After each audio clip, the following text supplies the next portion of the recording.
Hello and welcome to the Facebook Marketing Analytics Professional Certificate Program. My name is Anke Audenaert and I'm one of the instructors in this program. I think it's fair to say that today there's little marketing without analytics. With the increasing importance of digital channels and the amount of time people spend online, millions and millions of data are generated every second as a result of the interactions between people and machines. For marketers, that data can hold the key to effectively getting the right message in front of the right people at the right time. Marketers who know how to get, manage and use data have a serious advantage in today's exciting marketing landscape. In fact, as a result of this, companies look to hire marketing analysts or find marketers with solid skills in this space, which is why we put this program together. It will help you prepare for a job as a marketing analyst or help you become a better marketer by honing your data analysis skills. We worked with experts and colleagues at Facebook to identify the skills that are necessary to become a marketing analyst, and we put together 5 courses that make up this program to teach you those skills. Successful completion of this program will result in 2 certificates. You will earn the Coursera Professional Certificate that proves that you did all the coursework and are ready for a job as a marketing analyst. You'll also receive the Facebook Marketing Science Professional Certification, proving your skill in the application of marketing analytics with the Facebook suite of analytics tools. This program starts from the very beginning. You don't need previous experience in math, marketing, or data analytics. The first course in this program lays the foundation for marketing analytics, from how analytics fits into marketing to how and where data is collected for marketing purposes. Then, in the second course, you'll learn the basics of data analytics, like cleaning, sorting, and visualizing data. And you'll also get to run some analysis using Python and SQL. Don't worry if you don't know these terms or if you've never programmed before. These are common tools used by marketing analysts, and we will walk you through them step by step. Then, our third course focuses on statistics and its application in marketing. We'll cover all the basic principles and we will walk you through some foundational methods. In our fourth course, we'll focus on specific analysis models and methods often used in marketing. Finally, in the fifth course, we cover the Facebook marketing analytics tools. Facebook offers a sophisticated marketing platform for advertisers, and that includes several analysis tools that can help marketers optimize their advertising. Understanding how these tools work and being able to use them effectively can have a huge impact on your marketing success. Each of the courses contains lessons structured per week. And these lessons are primarily video lessons with some readings along the way. Our courses have a practical focus so that you get hands-on experience and will be prepared for the day-to-day role of a marketing analyst. You'll find many examples and cases throughout our videos, and there are quizzes, exercises, and projects to help you practice your skills. Marketing analytics is close to my heart. In fact, throughout my own career, I have found that data and analytics have given me confidence in my marketing and decision-making, and more than once has marketing analytics helped me to persuade colleagues and managers to take certain actions that lead to success. I really hope that with this program you'll find the same passion for marketing analytics, and I hope that this program will lead you on a successful and exciting career path.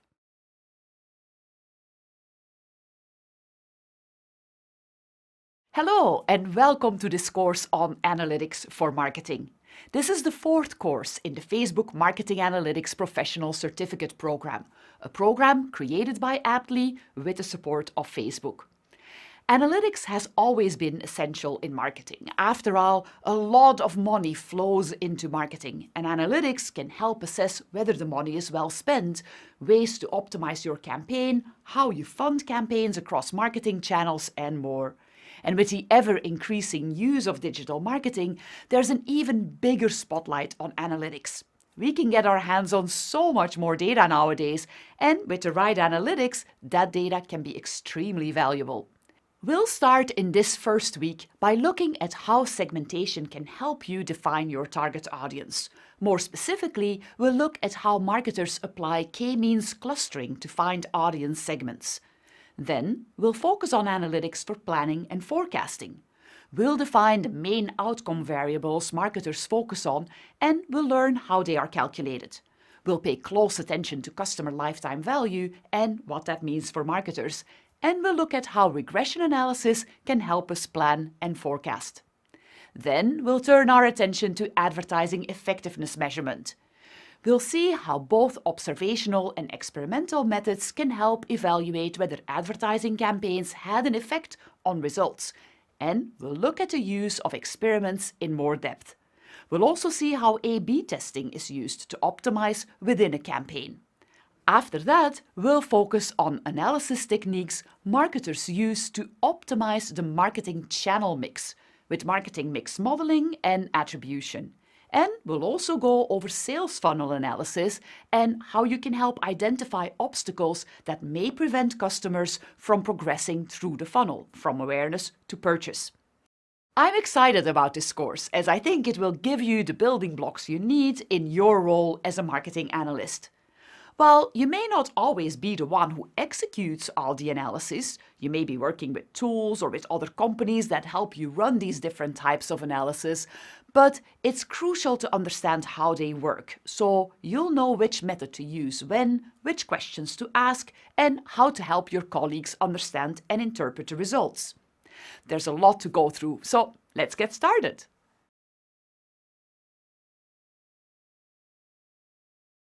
Hi, I'm Anke Audenaert, and I am one of the instructors in the Marketing Analytics Professional Certification Program.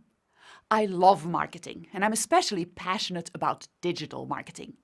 I started my digital marketing career journey at Yahoo quite a while back. For 8 years, I led their global marketing research team here in Silicon Valley. As I'm sure you can imagine, marketing analytics was a big part of what the research team at Yahoo was charged with. I was lucky to have a first-row seat to the incredible evolution of the internet. This further led to open my eyes to the power of digital marketing and analytics.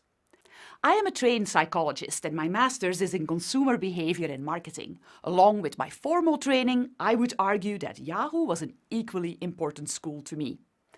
After leaving Yahoo, I took what I learned about digital media, web analytics and advertising and started my own company together with a few friends called Jumptime. We focused on advertising and revenue optimization for publishers. Building a software company from scratch was a fun roller coaster ride. After a few years, we sold the company to OpenX, an advertising technology company, and I worked with them to help integrate our software and algorithms into their software. While working in these companies, I joined the faculty at UCLA Anderson School of Management, where I've been teaching digital marketing and analytics in the MBA program. It's there that I found my passion for teaching. Over the past few years, I've combined my love for teaching, digital marketing, and building products into creating different online courses together with our team here at Aptly.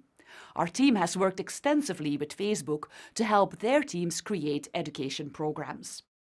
I am very excited about this program. I can't tell you how much of an accelerator marketing analytics has been for my career. There's so much opportunity in this space, and I think that, just like me, you'll love it.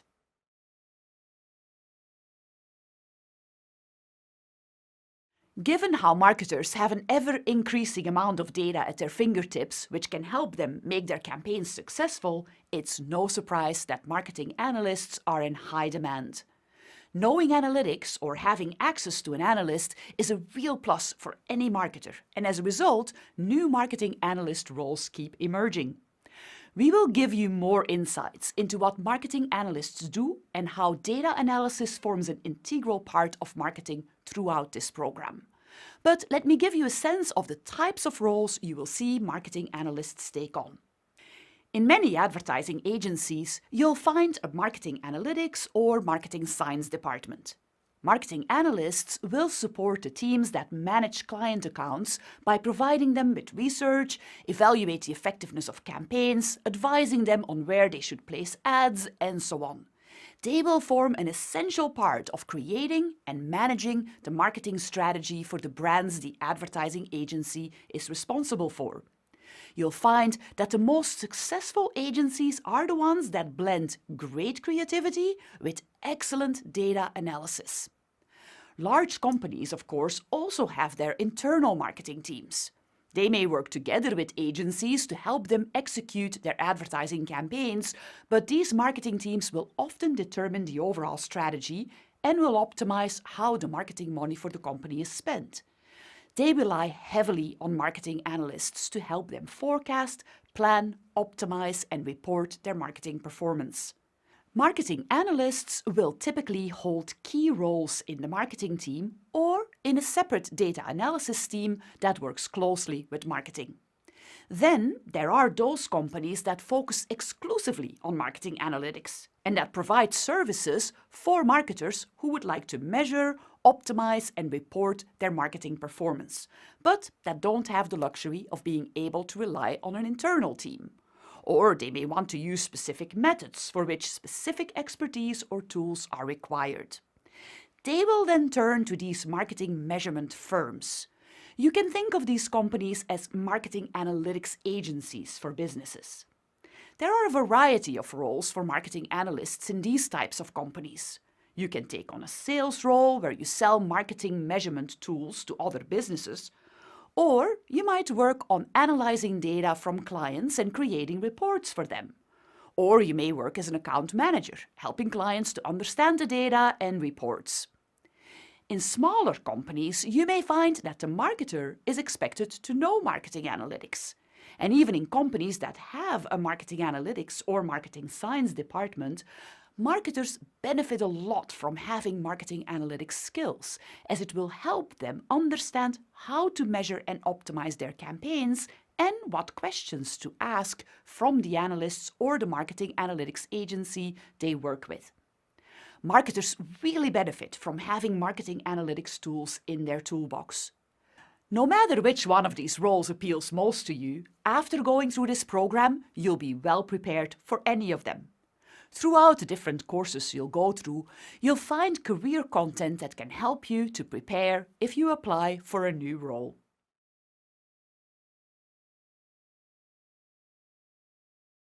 We are ready to get started with our first lesson in this course on analytics for marketing. In this lesson, we will take a deep dive into segmentation, focusing on the mathematical methods to find our audience and speak to them using the most relevant message possible. This will take us from the theoretical who to the data-driven who. In Lesson 2, we will talk about k-means clustering, the most common statistical approach to developing segments.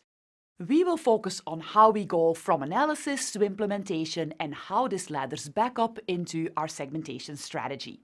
In Lesson 3, we will apply our learnings to a company, walking through how they can go from analysis to segmentation strategy. By the end of this week, you'll be able to develop segmentation strategies of your own and apply them to your marketing work. Let's get started.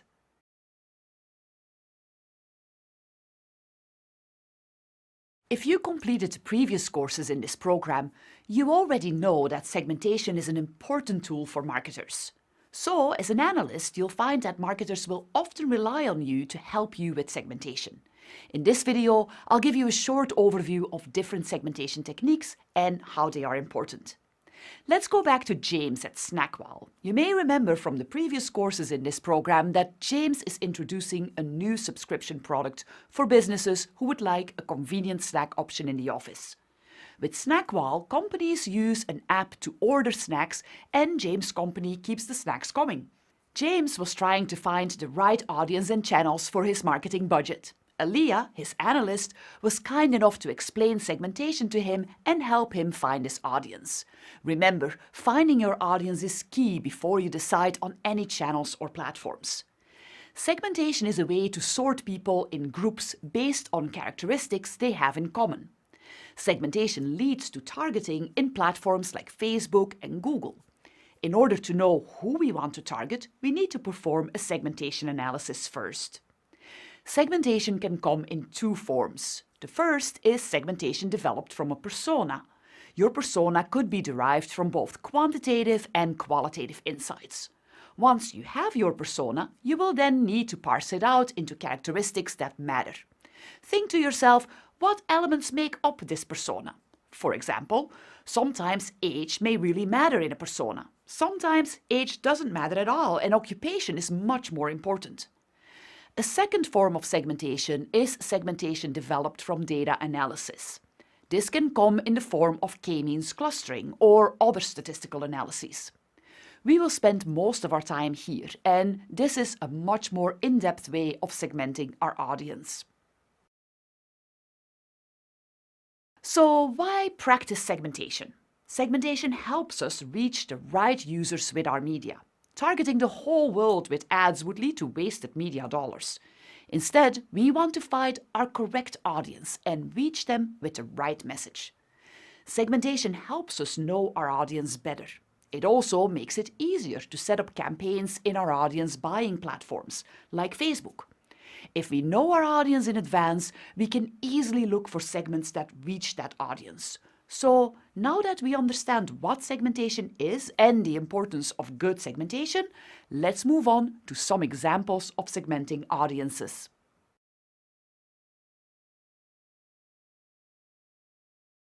Let's go back to Snackwell. James has decided to target the focused tech segment for his campaign. But what does that actually look like from a segmentation perspective? In this case, focused tech is the persona, but we need to begin segmenting this persona in order to eventually find and target this audience. Segmentation variables come in four main forms: demographic, psychographic, geographic, and behavioral. Demographic segmentation includes factors like age, gender, marital status, income, and education level. We're trying to reach a younger, more tech-focused audience, so age is a factor here. One segmentation point will be ages 25 to 34. Next, we want to consider psychographic behaviors. These include things like values, motivations, and beliefs. These variables are often harder to determine because we don't always know our audience's inner thoughts. James has done some survey research on this tech-savvy audience and knows that they consider the latest and greatest technology to be important in their lives. Great, another segmentation point. We also need to think about geographic considerations. James does not have enough data to know if geography plays a huge factor yet, but he'd like to slightly focus on tech-friendly US cities like San Francisco, New York, Austin, and Miami. This will be helpful when he's planning budgets and running campaigns later. Last, we have behavioral variables. Behavioral variables come in two forms. The first is the actual relationship the user has with the product, including usage, spending habits, and the perceived benefits of using the product. In our case, this is a new segment for Snackwell, so they do not have that data on this yet.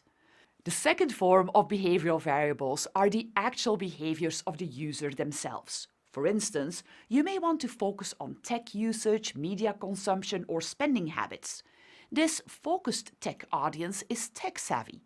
There's another segmentation point. What about their media habits? You decide to do some research and find they are more active on Twitter and LinkedIn. Great, there's another segmentation point. Since we're discussing technology, it's important to keep in mind things like operating systems. Since this audience is tech-minded, they are most likely running the most recent operating systems on Android or iOS, so let's use that in our segmentation too. You can see how we've taken a persona like focused tech and parsed it into segments, so we're then able to find these users in digital marketing. But remember, there's a second way we can segment using clustering in our own data. Let's look at another example from a hypothetical company, FocusView. FocusView is a video conferencing company that sells online video conferencing solutions for individuals and businesses. They have 3 subscription tiers: free, personal, and business. FocusView wants to get as many users into their business tier pricing as possible. They decide to segment out personal tier brand loyalists who may be interested in switching to the business tier.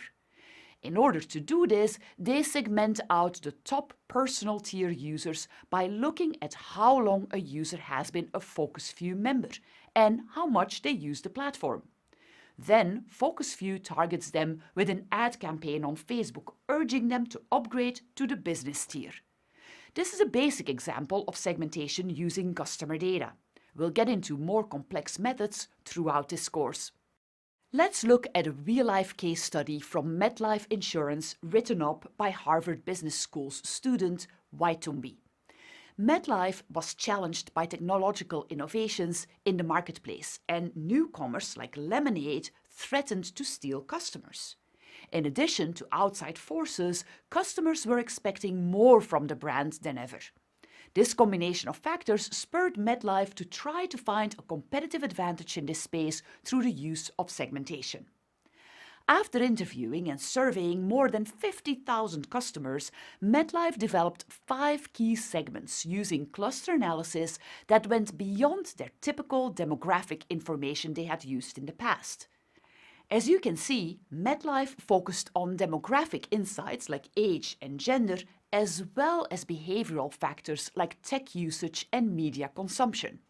MetLife also looked at psychographic elements, like a segment's price sensitivity and confidence about financial matters. MetLife then used this segmentation strategy to educate their sales force and corporate customers, encouraging them to think about their employees through a combination of demographic and psychographic data. Segmentation can be a powerful tool in a marketer's arsenal. Using segmentation helps us better understand our audience and plan our marketing in a smarter way. In our next video, we'll look at how we can begin to go from segmentation to execution using dynamic creative.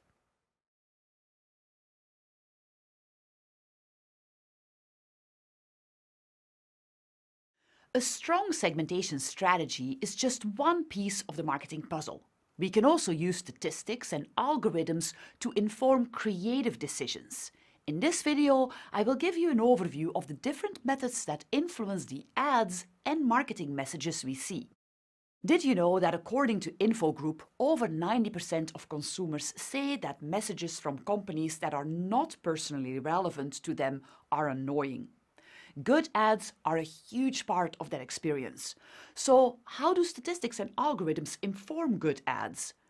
Personalization enables advertisers to reach users based on their interests and demographics. There's no one tactic that defines personalization. You may recognize it when a company uses your name in the subject line for an email, for instance. But personalization goes much further than that. There are 4 key kinds of personalization: wisdom of the crowd, semantic understanding, segmentation and targeting, and one-to-one personalization. Wisdom of the crowd is focused on finding items and ads you might like if others who look like you also like them. This is often how companies begin personalization at scale, as it moves their advertising from one to many to one to few. So instead of just targeting everyone with a message, only a few people are targeted because you have reason to believe that they will be more interested in your message. Let's go back to James at Snackwall. Remember, James is trying to sell snack subscriptions to businesses who would like a convenient snack option in the office. James creates an app-based audience list to develop a list of previous purchasers from the Snackwall app for Facebook advertising.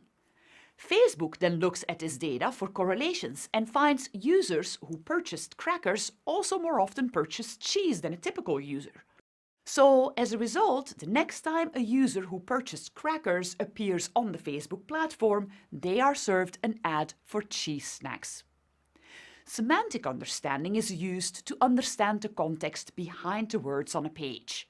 This is most often used in search, but it can also be used in contextual advertising to serve a relevant ad to a user on a contextually relevant page. For example, if James has an ad focused on sports and wants to serve this in sports articles, a natural language processing algorithm would parse an article to say, yes, this is contextually relevant and it's about sports, and serve Snackwall's ad. What's important about semantic understanding is that if given enough data, an algorithm will be able to tell the difference between polar bears versus the Chicago Bears football team, for instance.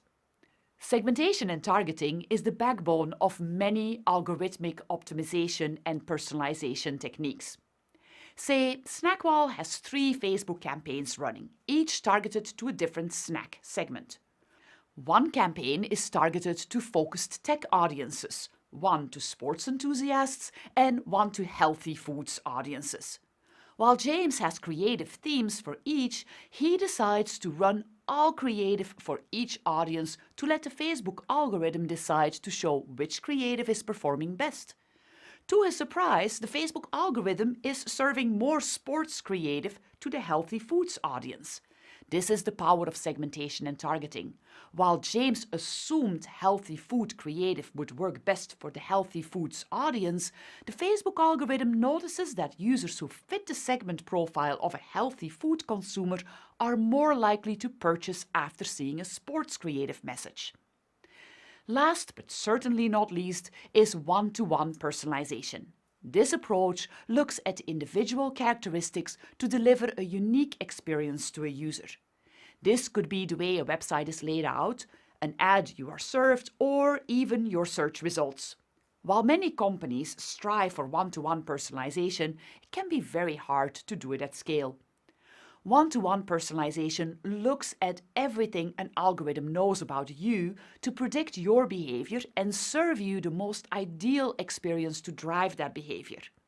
As an example, if you head to a search engine and look up baseball tickets while you are in New York, you may receive search results for New York teams. If you do the exact same search in San Francisco, you may receive different search results. Further, you may receive different search results if you've previously shown an interest in baseball versus someone who never has.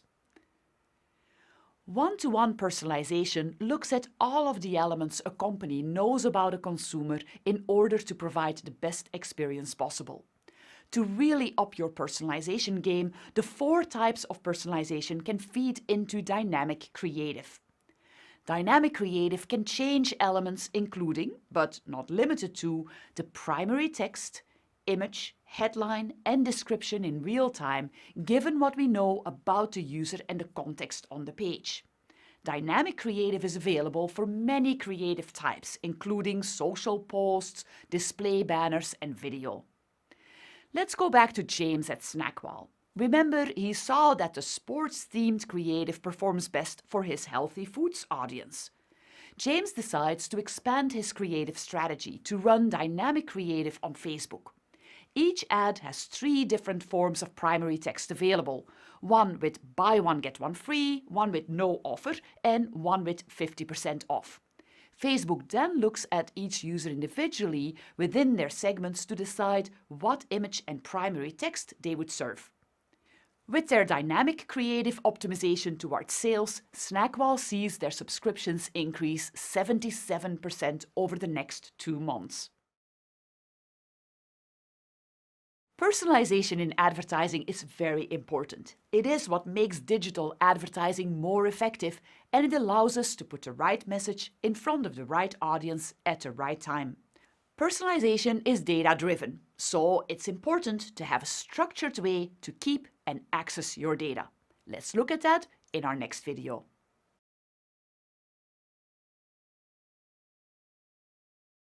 In this lesson, we've looked at segmentation and the important role it plays in personalizing and optimizing advertising messages.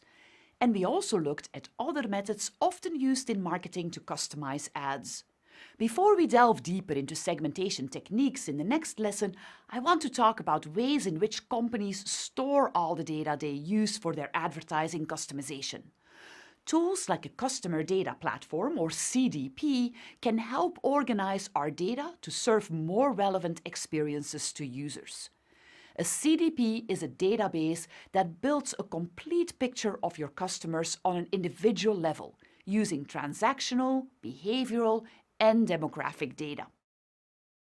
Different data options might include events, customer attributes, transactional data, campaign metrics, and customer service data. A CDP is where we combine everything we know about a user in order to segment and eventually target them. This data can then be used with third-party providers like Facebook or Google in order to better reach users with relevant messaging. Once data is in the CDP, we're able to execute segmentation strategies based on calculations including lifetime value prediction, cluster analysis, predictive customer scoring, and lookalikes. We'll talk more about these strategies in our time together. Personalization is a key tool in the marketer's toolkit. As you've learned, there are many forms of personalization to choose from. Keeping data organized is essential to deliver on the promise of personalization. And as you'll see in our next lesson, there are even more ways to segment our users in order to deliver the right message at the right time to the right person.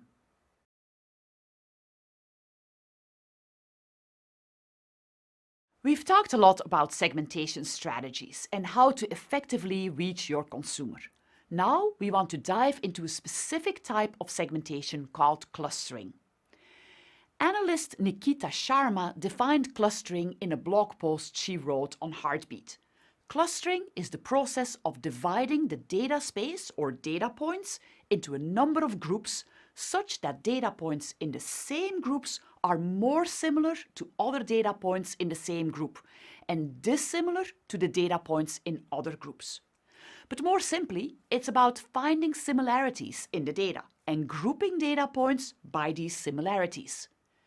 Clustering is a predictive form of segmentation. Clustering identifies what people do most of the time in order to predict what customers are most likely to do moving forward. It finds the similarities so they can then be segmented. For example, let's say Snackwell, our snack subscription service, has purchaser data on business size and dollar amount of orders per year. They then use clustering to look through the data for clusters, grouping these data points together. James at Snackwell is surprised to find a cluster of small businesses who order very often and decides to segment them out into their own campaign of high lifetime value users. While this may be easy to spot by looking at the data plot in this example, clustering can find the patterns in the data that we might not see on the surface. It's important to test different numbers of clusters to see the similarity among them. Too few clusters can mean you're being too general, but too many clusters can cause too much noise. Think of it this way. If you take 100 people and ask them to choose between two numbers, 1 and 2, you'll wind up with two large audiences that may not share many things in common and in turn may not be very effective. On the other hand, if you ask those 100 people to pick their favorite number without limiting their options, you may end up with a bunch of very small audiences that may not be very useful. The key is to figure out how many clusters give you enough granularity while still being actionable. We'll discuss this more as we move forward and dive into k-means clustering. Let's take a look at a real-life application of clustering. For that, we're going to turn to football or soccer, whichever you prefer. Daniel Rasher, an economics professor at UC Berkeley, wrote about this example in an article on the UK publication FC Business. In it, he describes a study to help a football team that was limited by COVID protocols and needed to decide who to invite back to their stadium first. Should it be season ticket holders at the risk of alienating fans who don't have one? Should it be at random through a lottery? Should it be based on total purchases through tickets and stadiums? Here's the sample data before clustering, comparing age and number of matches visited. From here, a clustering analysis finds cohorts with similarities across these two variables, with two total clusters. As you can see, the clusters are big and contain a lot of variability in terms of total matches visited and age. So let's add in another variable. If we add the number of home games as a variable and set the number of clusters to 3, we can now see 3 different smaller clusters. Finally, adding a fourth variable of years as a customer and a fourth cluster creates this cluster analysis. As you can see, cluster 2 is spread out among the other 3 clusters, making for a pretty messy dataset. In this case, we've decided to go with 3 clusters to ideally find the right balance of granularity and usability. From there, looking at the purchasing power of each cluster, as well as the number of home games visited, we can easily see that not inviting cluster 1 would spell disaster for this football team. So, what do we do once we've created audience clusters?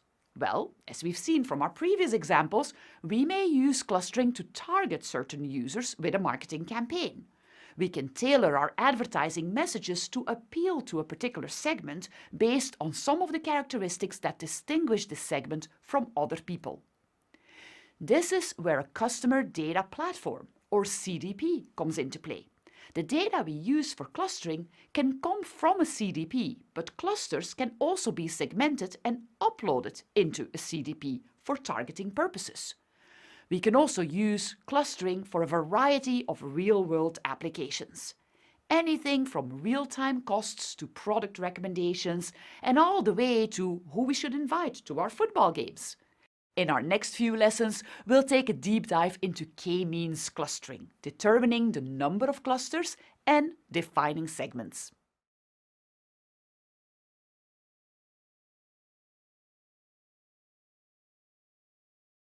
Now that we've learned about clustering, we'll dive into a specific form of clustering called k-means. Let's start with what k-means is meant to do. K-means clustering groups similar data points and attempts to find underlying patterns.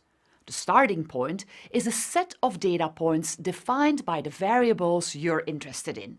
For example, variables here could be things like location and demographics. K-means is an iterative approach where you start by randomly selecting k data points in your dataset and defining each as the center of a cluster. Then you'll evaluate how good your random choice was and improve it. In the k-means clustering approach, you keep improving until you have found the centers that best split up your data in k clusters. So, how does it work? First, we need to define k. K is the number of clusters the algorithm should make. We'll discuss in depth how to determine k in a later video. For now, let's say k equals 4, meaning we will have 4 clusters for our data. Second, we need to establish 4 centroids at random in the data. This basically means that 4 data points will be randomly chosen and be assigned as cluster centroids. A centroid is the center of a dataset. Once we've established these centroids, the third step we need to do is calculate the Euclidean distance between each point and each centroid. This will help us determine which cluster each data point should be assigned to. Euclidean distance is the shortest distance between 2 points. In order to calculate Euclidean distance, we'll use the formula shown here. Given 2 vectors, x and y, we take a square root of the sum of squared differences in their elements. Let's walk through it together. Say we have 2 data points, one at 3 and 5 and one at 2 and 2. First, we subtract x2 from x1 and y2 from y1, so 3 minus 2 and 5 minus 2, giving us 1 and 3 respectively. From there, we need to square each of these, so 3 squared becomes 9 and 1 squared stays 1. Then we need to add these 2 numbers together, so 9 plus 1 equals 10. Finally, we need to take the square root of 10, giving us a Euclidean distance of 3.16. Going back to our example, for step 3, we need to calculate the Euclidean distance between each point and each centroid. A data point will be grouped with the closest centroid, or the one it has the shortest Euclidean distance to create a cluster. Once we've established these clusters, then comes step 5. We need to find the mean of each new cluster to establish a new centroid. In order to do that, calculate the mean of all x values in your cluster and the mean of all y values in your cluster. To calculate your new centroid, take the mean of all x values in your cluster and the mean of all y values in your cluster. That will give you your new x and y coordinates. Once you've established the new center for your cluster, go back through steps 3 and 5 again until there are no more changes, or, less likely, you've run the maximum number of iterations. Now you have a set of clusters. Great job! However, we have another step before we're done with this k-means cluster analysis. Step 7, we need to validate the data. Or in other words, we need to evaluate how good our cluster analysis is. There are a couple of different ways to do this. First, we can look at the inside of the clusters to see how close together the data points are. This is called variance. Variance tells you the degree of spread in your dataset. Ideally, the variance is low, meaning that the clusters you defined are tight and the data points are close together. There are two different variance formulas. When you have collected data from every member of the population that you're interested in, you can use the population variance formula, as shown. You may recognize this formula. It basically looks at every data point, xi, and subtracts the population mean from it and squares that value. That calculates how removed that data point is from the mean. You sum those values and divide them by the number of data points, and that gives you the population variance. But you may not have all the data for the population. Rather, you may only have data for a sample. In that case, you can calculate the sample variance. You can use the sample variance formula to create estimates or inferences about your population. Of course, the formula is very similar. You're just calculating it for less data points. Let's look at an example. Say I have a sample of 6 random numbers. 1, 3, 6, 8, 10 and 14. First, I need to find the mean of these numbers, which I can do by adding all of the numbers together and dividing by the number of data points. For our dataset, we find out the mean is 7. From there, step 2. We need to subtract the mean from each of our original numbers, as shown here. And then, step 3, square each of those numbers. Once we square each of these numbers, we need to do step 4, where we add up all of those numbers. Finally, we need to divide by the number of data points, in our case 6, to get the variance for your cluster. In this example, the variance for this number cluster is 18.67. Once we calculate the variance for each cluster, we need to go and add those up. Our variance goal is always to have the lowest total variance for all clusters, as that tells us that is the most compact the clusters can get. Let's take a look at this image. Here we have 4 clusters. The bars represent the sum of the variance for each of the clusters. The cluster analysis was run twice, and the second analysis came up with a cluster solution that has a lower total variance, so that would be the preferred solution. There are many different ways to validate a cluster analysis. A commonly used way to validate clusters is through the done index. The done index measures both the tightness of the clusters, but also how far apart the clusters are. Ideally, you want to maximize your done index for any cluster analysis. This means that you've found tight clusters with little variance inside a cluster that are also far apart, leaving little confusion as to which cluster a data point falls into. The formula for the done index is the minimum intercluster distance divided by the maximum cluster size, as shown on screen. Don't worry about the formula so much, but for now, just remember that the higher the done index, the stronger your k-means clusters are. I've shown you many manual calculations here, but don't worry, when you run k-means, you will use analysis tools. You can execute a k-means clustering in Tableau, for instance. But it's good to know how it works, as it will make it easier to understand the results. Now that we know how to create a k-means cluster analysis in theory, we'll be moving on to practice more with k-means, including determining how many clusters we should have in our design and naming our segments.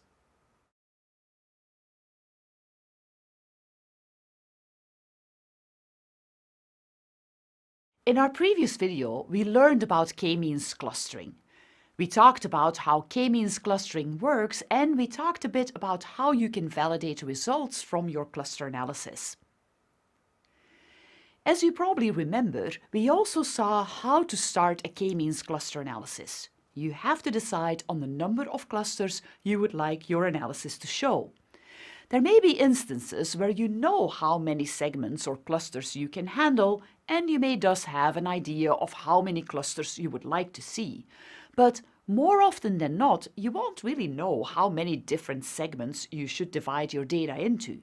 Ideally, you would have the data speak for itself and guide you on the number of different groups that can be identified in your dataset in a meaningful way. So, how can you do that with k-means clustering? You could use what we call the elbow criterion. The elbow criterion helps you to find a number of clusters for which adding an extra cluster would not add sufficient information, or in other words, it finds the number of clusters that's ideal because adding another cluster does not give you a sufficiently better result. So how does that work? Remember that in the last video we talked about validating our cluster solution. A good solution has low variance within a cluster and high variance between clusters. In the elbow criterion, you plot the ratio of the within cluster variance to the between cluster variance against the number of clusters in your solution. Remember, you want the ratio of the within cluster variance to the between cluster variance to be low. When you increase the number of clusters, this ratio will start to drop. But there will come a point where it does not drop very much by adding a new cluster. In other words, your solution is not getting much better, and it may not be worth it anymore to add any more clusters, which adds complexity. The point where you don't gain much by adding a new cluster is referred to as the elbow, and that elbow point is considered the ideal number of clusters. In this plot, the point is at 4 clusters, so that would be the ideal number of clusters in this analysis. Of course, this still means that you need to run the cluster analysis several times, plot your solutions, and then find the elbow in your plot. Fortunately, software like Tableau lets you run this automatically, using an algorithm that will test several solutions and come back to you with the best solution. You could still decide to do this manually even with the software, but it's easier to let Tableau use its algorithm to decide on the number of clusters for you. The algorithm uses the principle we just described. It finds the number of clusters for which the variance within the clusters is as low as possible and the variance between the clusters is high. Hence, it's a solution where the clusters are tight and ideally far apart. When you think of this from an audience segmentation point of view, that makes sense. You would like people to fall into a segment because they are very similar to other people in that segment on the variables you're interested in, but you want them to be as different as possible from people in the other segments. If these conditions are met, you can feel confident you assigned them to the right segment. In our next lesson, we'll see how you can make use of this automatic algorithm in Tableau. But before we get into that, let's talk about how we best name and describe our clusters. That's what we'll cover in our next video.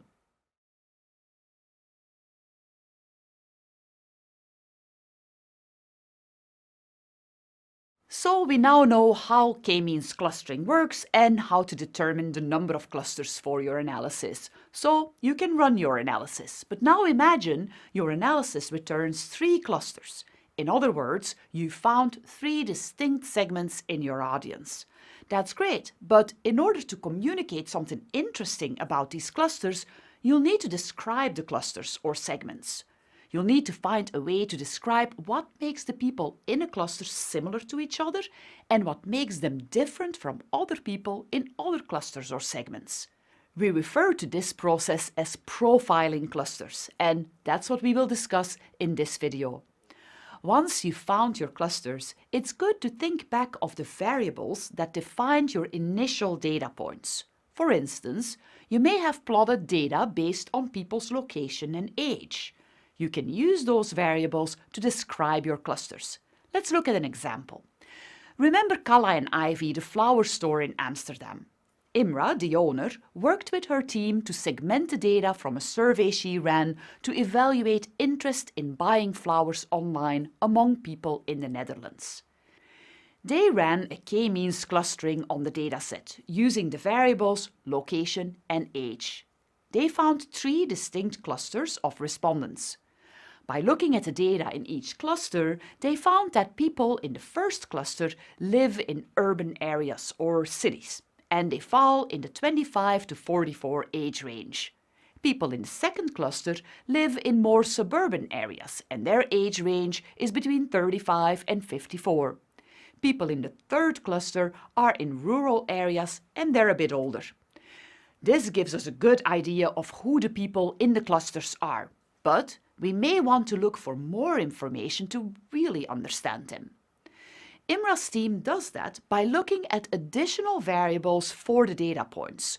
So they go back to the survey and look at how respondents in each cluster score on other variables, primarily their interest in buying flowers online. They find that people in cluster 1 are most interested, then people in cluster 2, and finally people in cluster 3. They're the least interested. Digging deeper into the data, they also find that people in cluster 1 are more likely to spend money on interior design than people in the other clusters. After having looked at a few more variables to find characteristics that define the segments, the team uses this information to describe their clusters and give them a name. They choose to name the first cluster Urban Design Enthusiasts. The second segment is named Efficient Suburban Families to reflect their finding that this segment is especially focused on saving time.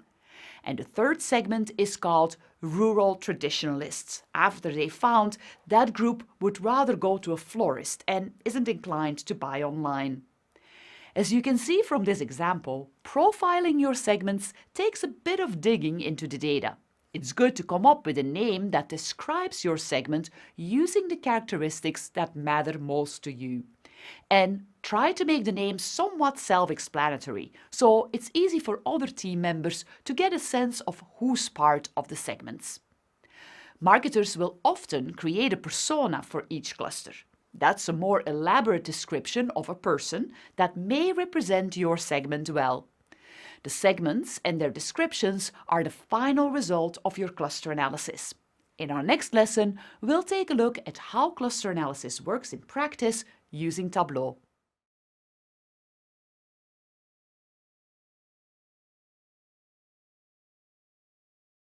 Finding your target audience is a very important part of marketing.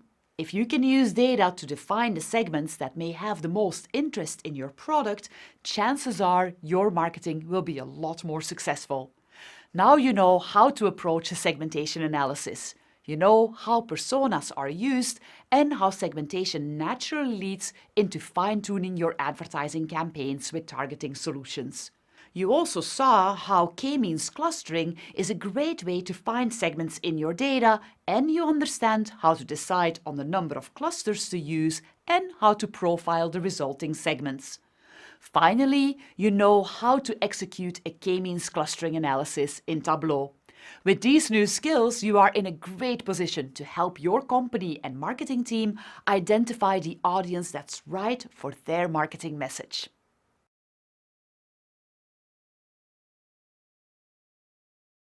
Welcome to the second week in our course on data analytics for marketers. This week, we'll delve into the use of analytics for planning and forecasting. As a marketing analyst, you'll often be asked to support budget estimates and requests, where you have to help management justify the money they plan to spend on marketing and help them predict the outcomes. Having a structured approach to planning and forecasting will help you with that.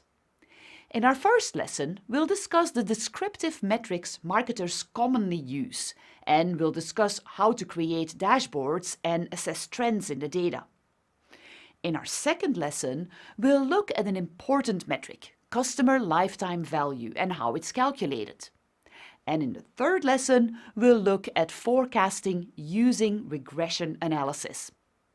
We've got a lot to cover, so let's get started.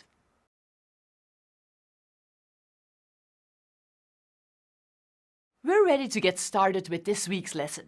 We'll start by talking about the sales funnel, as it is the backbone of all the metrics we're discussing in this lesson. A sales funnel, also called a purchase funnel or revenue funnel, is a way to visualize your potential customers' first interaction with your brand all the way through to repeat purchase. The sales funnel is shaped like an inverted pyramid because there are more users at the top of the funnel than the bottom. There are different versions of the funnel, but the basic structure is as follows. The top of the funnel is often labeled as awareness. This should indicate the user is aware of the brand or product. Next is interest, understanding, or discovery. The mid-funnel is often the hardest to quantify, but it should indicate the user is interested in or understands the brand or product. The third stage of the funnel is generally called decision or consideration. This is where the user considers their options and begins to make a decision. Next is conversion or sales, where a user actually purchases. After sales comes loyalty or repurchase, which may come in the form of multiple purchases or a referral. It's important to note the B2B and B2C funnel may look different, as B2B often has a longer lead time and may include more steps. The funnel is important because it gives marketers a way to visualize the journey a customer takes on the way to purchase and repurchase. The marketer's goal is twofold. On a micro level, moving an individual user from one stage to the next, and on a macro level, moving as many people as possible through the funnel by increasing conversion rates at each step. Marketers can use the funnel to optimize each step of the funnel, from click-through rate to lead rate to conversion rate. As we talk about return on investment, return on ad spend, and customer profit, you'll want to keep the funnel in mind. How can we optimize the purchase funnel to attract more customers and have them repurchase? In our second video, we'll look at descriptive versus predictive metrics, understanding what each is good for and why they're both valuable in different ways. Then we'll explore the importance of and the difference between return on ad spend, return on investment, and customer profit. We'll shift gears in the next video and discuss key performance indicators, good dashboard development, and how to create better reports. By the end of this lesson, you'll be able to use KPIs like return on ad spend, return on investment, and customer profit in your dashboards and reports. Let's get into it.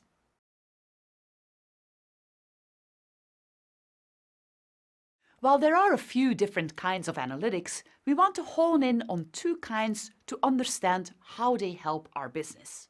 Descriptive analytics look at data in the past to explain what happened, while predictive analytics look to explain what could happen in the future. It's important to note one is not more important than the other, but they're complementary. Descriptive analytics is the most commonly used form of analytics where data is collected, analyzed, and presented in a way humans can understand. This is where our pie charts, line graphs, and scatter plots come into play. You would use descriptive analytics to answer questions like, what's our year-over-year revenue? How has inventory moved in the last 12 months? How many people have we hired in the last 6 months? What's the engagement rate of our Facebook page? Descriptive analytics can be incredibly beneficial to a business as it tells you what happened. However, it doesn't tell you what could happen moving forward. That's where predictive analytics come in. Predictive analytics can tell the future, but it can tell you what's likely to happen. It uses probability to say what's most likely to happen by looking at the data and filling in the blanks using methods like machine learning and deep learning. Predictive analytics can be used to answer questions like, what are expected sales in the next 12 months? How much revenue should we expect from this marketing campaign? What will the demand for our product be next Christmas? How much less overtime will we have if we scale up the team?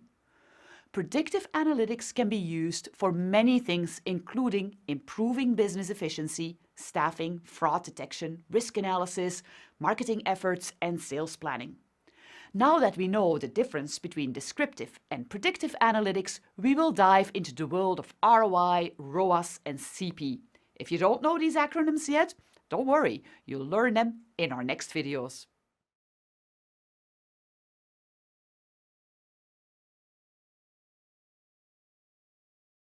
Return on ad spend and return on investment are two key ways to track success in digital marketing. While these terms are sometimes used interchangeably, they're actually quite different. In this lesson, we'll walk through what ROAS and ROI mean and how we can use them to track performance. ROAS, or return on ad spend, is measured by the formula seen here. It is the revenue resulting from your ads divided by your ad spend times 100. ROAS is used to measure the effectiveness of advertising, and it does not include other costs associated with marketing. Basically, it tells you if your advertising is working. ROAS is often used by performance marketers and those who run ads in-platform to measure what the return on their spend is. It's useful to understand what channels are working well and where to allocate spend. Contrast this with ROI, measured by the formula seen here. It is the net profit divided by the net spend times 100. ROI is used to measure the effectiveness of your total expenditure, including technology, people, and data, and it looks at the resulting profit, not just the revenue. ROI is generally considered a more holistic or top-line view and is often requested by executives to understand all the costs that went into a campaign and the results that came from it. You'll notice two key differences between ROI and ROAS. ROAS uses revenue, not profit. ROAS uses only direct advertising spend, whereas ROI uses all costs. Let's take an example. Say you spend $100 in your advertising campaign and sell $500 worth of flowers. Using the formula seen here, you find your ROAS is 5 times or 500%. For every dollar you spend, you get $5 back. Now, let's include our cost of goods sold, production costs and salary costs to find our ROI. First, we subtract our $100 marketing costs, $100 cost of goods, our $200 production costs, and our $100 salary costs from our goods sold. Then we use the formula seen here. Our net profit was 0 and the net spend was $500. We find our ROI is actually 0 or 0%. So for every dollar spent, we make $0 in profit. You can see just from this example why ROI is so important for a business to track. To put a fine point on the difference between ROI and ROAS, Tim Meyer, CMO of TrueEffect, explains in Ad Exchanger, ROI optimizes to a strategy, while ROAS optimizes to a tactic. Yet some marketers use these terms interchangeably. ROI measures the profit generated by ads relative to the cost of those ads. In contrast, ROAS measures gross revenue generated for every dollar spent on advertising. It's an advertiser-centric metric that gauges the effectiveness of online advertising campaigns. In our next video, we'll focus on customer profitability, another metric used to measure the success of your campaigns on a more granular level.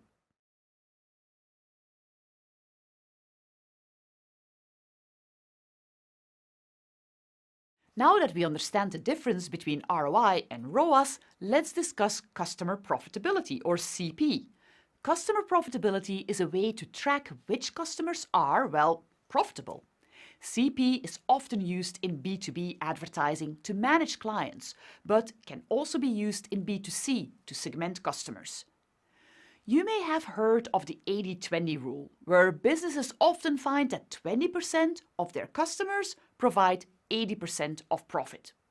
This metric, customer profitability, focuses on seeing if that's true, understanding which of your customers are good, meaning they require low effort and result in high spend, and which are not so good, meaning high effort and low spend in return. The general formula for customer profitability can be seen here. It's the revenue earned from a customer in 1 year minus the cost of supporting that customer in that year. So, what are the steps to calculate this? First, we want to define our customer costs. This can include, but is not limited to, things like marketing costs, customer service costs, returns, shipping costs. Next, we want to look at our customer spend. We can do this using your customer relationship management system, or CRM, or other spend tracking software that you may have. Subtract customer cost from customer spend and get your customer profitability. But that customer profitability doesn't tell you how your customers behave or what is influencing their actions. In order to do this, we'll need to segment our customers. You may already have a segmentation analysis done for your customers, and if so, feel free to use that. If not, you have a few options to segment out your audience, depending on your business. B2B versus B2C, segmenting out individual customers versus businesses. Customer personas, segmenting out the type of buyer your customer is. You may have this type of segmentation from a cluster analysis you ran, for instance. Recency, frequency, monetary, or RFM analysis. An RFM analysis is one of the most common ways to segment users to gauge customer profitability. An RFM analysis explores questions like, who are my best customers? Which customers have potential to spend more? Which customers should we pay less attention to? To answer these questions, RFM looks at recency, how recently someone purchased, frequency, how often they purchase within a set time period, monetary, how much they spend within a set time period. In order to do an RFM analysis, you'll need to decide your segments beforehand and create a scale of 1 to 5 for each, with 5 being the greatest. Here you can see an example for an established brand. It's important to note these may be different for your business, and you should understand the life cycle and average order value of your customers in order to assign these parameters. From here, analyze each customer and then push their RFM numbers together to create a 3-digit code, which tells you their RFM. Generally, your CRM software can run an RFM analysis for you, but you can also do this in Excel if you're just starting out or do not have a CRM. Let's walk through an example. Say you have a customer file with the 5 customers indicated here. In this case, recency is in days. Using our segmentation we previously determined, we can then assign scores to each of these variables. Once we assign scores, we push the 3 numbers together to get an RFM score. Those closest to 555 are our best customers, while those closest to 111 are our lowest scoring customers. If you'd like to plot or manipulate the data, you can also take the average of the 3 numbers to get a simplified RFM score. When doing this, you also may decide that you want to rank one factor more than another in your formula, so you may multiply that to give it more weight. In this example, we've given more weight to recency and multiplied it times 1.5 in order to weight that factor higher. Once you've done your RFM scoring, you'll want to plot them out and name your segments. Some common segments include champions. These are our 555s that you'll want to segment out and target with specific offers. New customers, those with a high RFM score but low frequency. You may also want to target them with a special offer. At-risk customers, those who rank highly for monetary and frequency but low for recency. Remind them of previous purchases or encourage subscription. A marketer will want to tailor their messaging and offers to each one of these segments. While customer profitability is often used by product or finance teams, CP is another excellent tool in the marketer's toolbox to determine what messages may resonate with their consumers.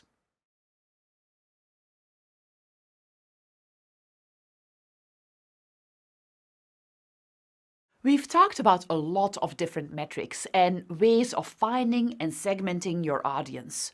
Now we're going to shift gears and talk about how to present that information. You may remember how in an earlier course in this program, we talked about reflecting on your business goals before starting an analysis. And we also saw how it helps to determine which metrics you will track to assess whether you're making progress towards those goals. We call those metrics key performance indicators, or KPIs. It's no surprise then that one of the most common types of reports is a KPI dashboard. As Microsoft Power BI explains, KPI dashboards are tools that unite data sources and provide at-a-glance visual feedback showing your business is performing against your key performance indicators. They benefit users by providing a fast, easy solution to tracking KPIs and other business metrics, a unified view of data that improves visibility into company health, and customizable data visualization with performance and status indicators. In order to develop a KPI dashboard, you must first have a KPI. As we said, KPIs are derived from your business goals. They have three important characteristics. First, a KPI is measurable, and more specifically, it should be rated or graded. This generally translates to a cost per, like cost per acquisition or cost per click, or a rate like click-through rate or view-through rate. Second, it should be directional and target-based. You should have an idea of what success looks like, either through internal or external benchmarks. Lastly, it should be related to the behavior you're looking to impact with your marketing. Looking to increase sales, customer loyalty, lifetime value, your KPI should ladder up into your goal. You should have one singular primary KPI for any given marketing campaign. That way, you can easily look at your campaign and say, was this successful or not? Having a single KPI also gives your team a metric to focus on and optimize during your campaign. It's important to note there may be different KPIs at different levels of your campaign. Here we see a KPI pyramid. Your business KPI is the company's North Star. What will make the company money? And this generally focuses on overall sales or acquisitions. Your campaign KPI is what designates the success of the campaign. Is there a specific efficient reach number? A cost per action you're focused on? Whatever it is, this one primary KPI should indicate success for that campaign. And last, we have your channel KPI. Each channel within your campaign should be there for a reason, with a goal for that channel. For instance, you may use YouTube and Facebook in the same campaign with totally different goals. YouTube may be used for more upper funnel tactics, measured through video completion rate, for instance, while Facebook may be used for lower funnel tactics and measured on a cost per acquisition or conversion rate. While it's really important to focus on one singular KPI at each level of the campaign, your dashboard may also include secondary KPIs and diagnostic metrics. Secondary KPIs are those that indicate you're on your way to success in your primary KPI. For example, click-through rate may be a secondary KPI for a cost per acquisition focused campaign. CPA is your primary KPI, but CTR can give you information that helps you understand whether you're making progress towards that primary KPI. Diagnostic metrics are those metrics you want to keep an eye on to make sure things are okay. These are metrics like spend, impressions, and reach. If these metrics were to significantly increase or decrease at any given time, you'd want to investigate.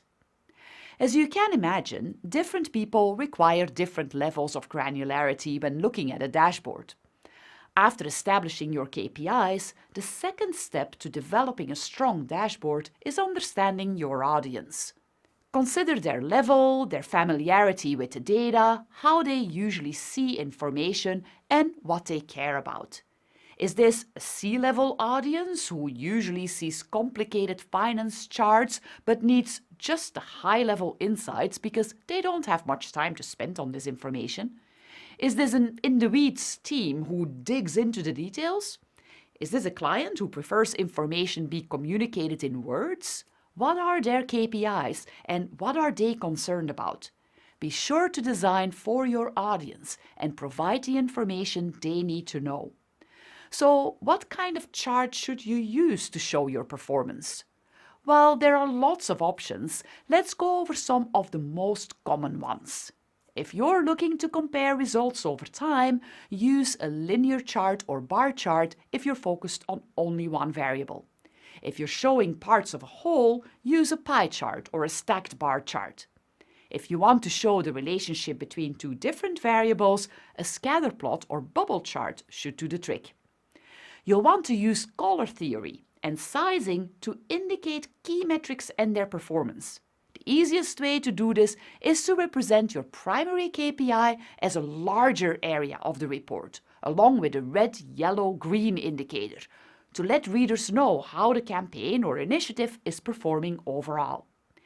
In addition to designing your dashboard to call out your KPI loud and proud, you'll most likely want to indicate insights in your KPI dashboard as well. In order to have a strong insight, you should include what happened, why it matters, and what you'll do with this information.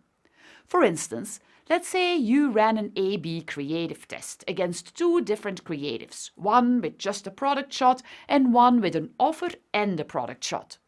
If you find that the offer creative commands a 50% lower CPA, that's what happened. Here's why it matters. We've learned that creative with an offer in it drives more efficient acquisitions than one without. So what can we do with this information? Develop more creative with an offer involved, or design another test against different offers to see which performs best. Thinking about your audience, incorporating your KPIs, telling your story with a fantastic graphic and a few insights can really take your reports to the next level.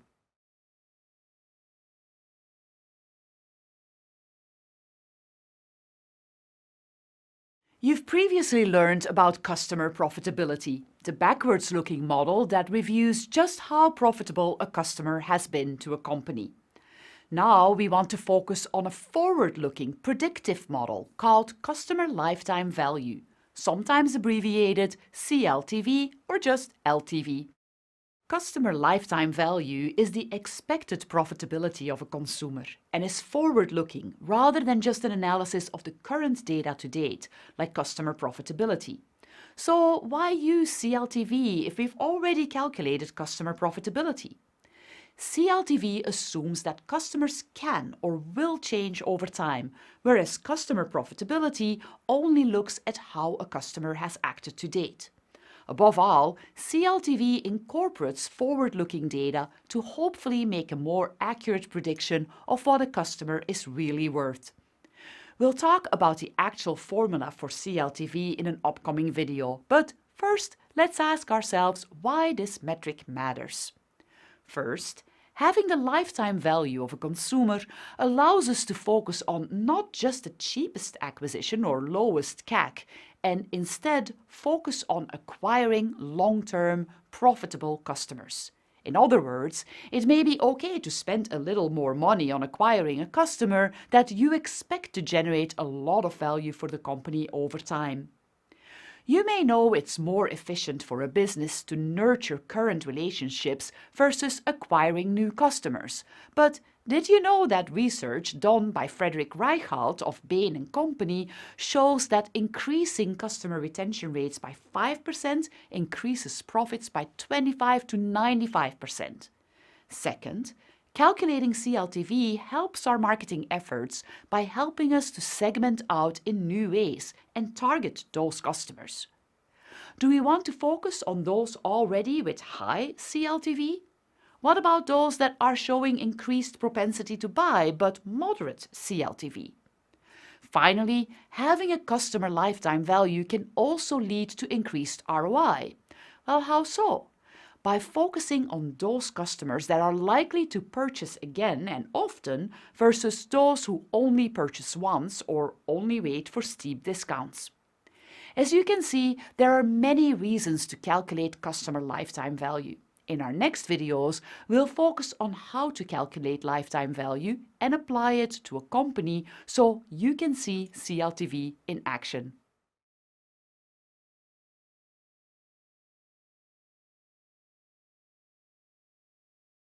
Now that we understand why customer lifetime value is so important, let's dive into how to calculate it. It's important to note that there are multiple formulas for CLTV. In this lesson, we'll deep dive into one of the more popular ones. The customer lifetime value formula is pretty basic at its core, but can become more complicated. So, what is the formula for customer lifetime value? CLTV is the average value of a sale times the average number of transactions times the customer retention period times the profit margin. This number can be calculated overall for the business, for different cohorts, and even on the individual level. Most businesses will look at CLTV in aggregate for the business, but looking at it by cohort or at the individual level helps you understand how important a customer or set of customers is to you. Let's look at calculating CLTV at the individual consumer level, since this is the most granular and can be applied at either the segment or business level. Average value of a sale should come from that individual's transaction history. The average number of transactions in a customer lifetime, customer retention period, and profit margin should come from data gathered across the business. To calculate the average value of a sale, pull transaction history for that user and divide by number of transactions. In this case, our consumer has spent $120 in 3 transactions, making their average value of a sale $40. So now we have the average value of a sale, and let's say the average customer of this business has 5 transactions. For customer retention period, let's say the average customer stays in this ecosystem for 1 year. In other words, they are loyal customers for a year on average. After that, they move on. So far, we have the average value of a sale, the number of transactions, and the customer retention period. Now we need to figure out the profit margin. We're going to calculate the gross profit margin. Note that you could also use the net or operating profit margin. If these don't ring a bell, I've added a reading with more info on how they're calculated. For now, let's continue with the gross profit margin. Gross profit margin is an indicator of profits relative to production costs, basically looking at the total cost of goods sold, or COGS, minus the production costs for those goods. The formula for gross profit margin can be seen here. Let's walk through an example. You have sold $1,000 worth of goods and you paid $400 to acquire those goods. First, you subtract 400 from 1,000 to get 600. Then you divide the profit by the total revenue, in this case 600 divided by 1,000 to get 0.6. From there, your last step is to convert this to a percentage by multiplying by 100, so we get 60% gross profit margin. Gross profit margin is the easiest way to calculate profit margin and often the most commonly used because it is so simple.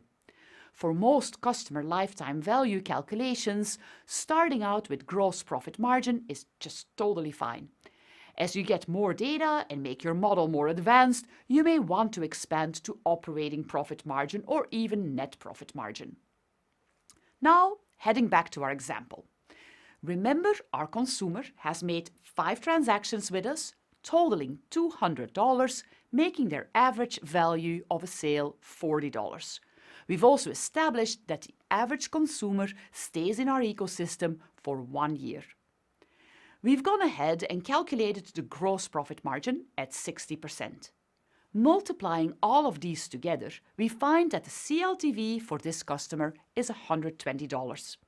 As we've seen, you can calculate individual CLTV, but we more commonly create segments or cohorts based on customer lifetime data. Segmenting your customers out into low, mid, and high CLTV can be a great way to start working with customer lifetime value. Keep in mind, this is the most basic calculation. More complex models bring in marketing, changes in the marketplace, and changes in consumer behavior. Now that we've walked through the steps to calculate CLTV, in our next video, we'll apply this formula to a specific business and see how they calculate CLTV.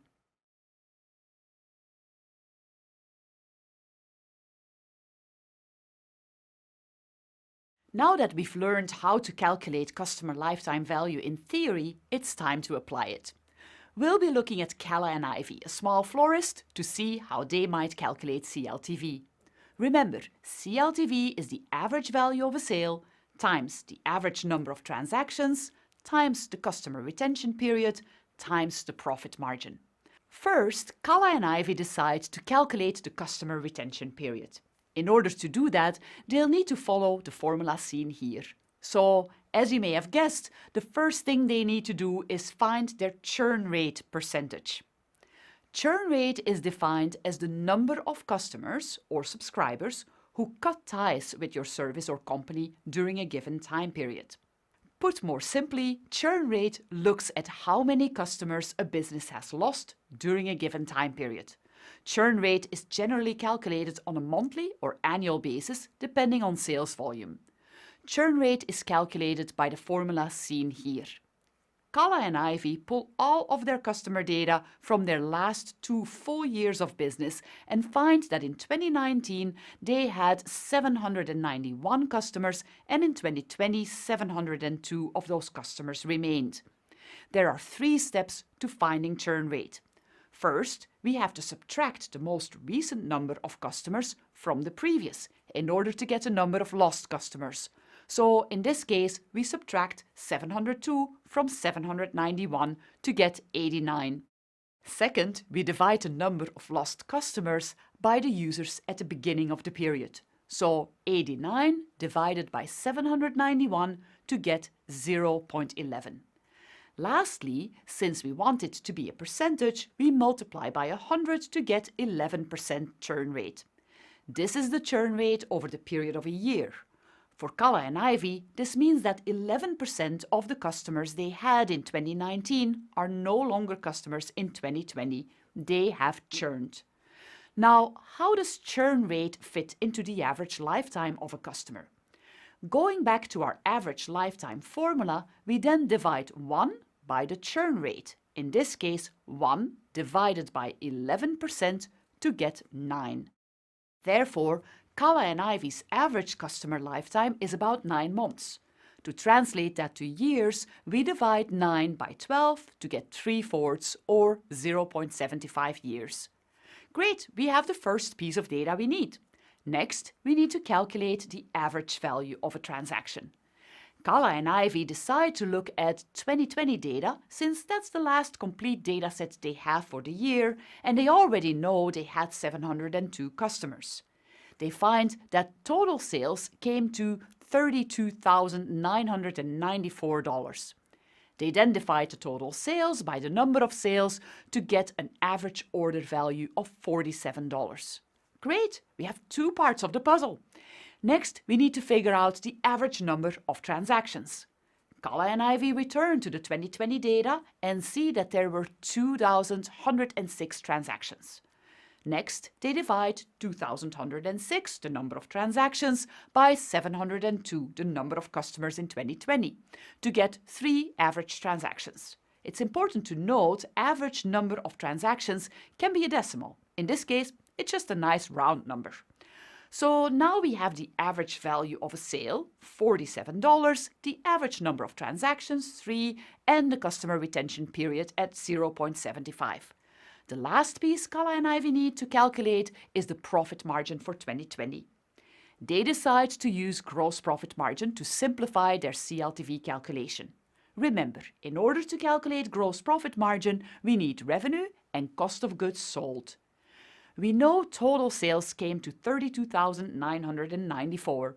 Kala and Ivy spent $17,781 to acquire their flowers, vases, and decorative items. When we use the formula seen here, we find that the profit margin is 46%. Great, now we have all the 4 pieces of the puzzle. Let's calculate our CLTV. When we multiply all of our inputs together, the average CLTV for a Kala and Ivy customer is $48.65. From here, they may want to start segmenting out their high, medium, and low CLTV customers in order to provide different offers, products, or even services. This is just one way to calculate customer lifetime value.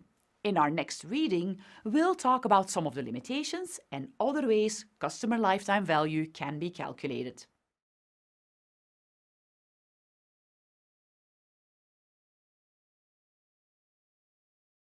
In the previous lessons, we discussed several important metrics. We looked at different outcome metrics that marketers focus on, like ROI, customer profit, LTV, and so on. In this lesson, we're going to look at a statistical method often used to understand the influence of independent variables on those outcome metrics and ways to plot our data and analyze trends. One common way of doing this is linear regression. Linear regression is an analysis that shows the relationship between an independent and a dependent variable. In marketing, we may use linear regression to find answers to questions like: does click-through rate on social ads have an effect on conversion? Does video completion rate have an effect on site visitation?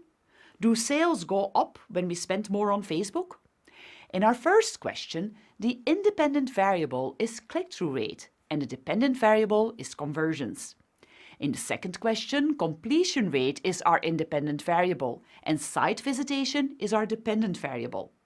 Linear regression can help us understand these relationships and predict outcomes based on that understanding. Let's walk through the formula for linear regression together. We looked at this before in a previous course in this program. The formula for linear regression is y equals b times x plus a. Y is the dependent variable, b is the slope of the regression line, x is the independent variable, and a is the y-intercept of the regression line. The slope of the regression line, or b in this formula, is crucial in this formula, as it tells us how much our dependent variable changes with a change in x. In other words, it's the ratio of change in y for a change in x. You could consider it an indication of how much x and y are correlated. Note that b could be negative. In that case, a positive change in x would result in a negative change in y, or vice versa. So it means the independent and dependent variables move in opposite directions. The y-intercept is another part of the formula, here represented as a. It specifies where the regression line intercepts the y-axis in the plot. While an important part of the formula, there isn't always a meaningful way to interpret this point. Let's look at an example of how regression analysis could be used. Let's go back to Calla and Ivy, our flower store in Amsterdam. Imra plans to run an advertising campaign on Facebook to encourage people to visit her website. But she would like to predict the effect increased visitation of the website could have on sales. Imra uses data from the past year to run a regression analysis.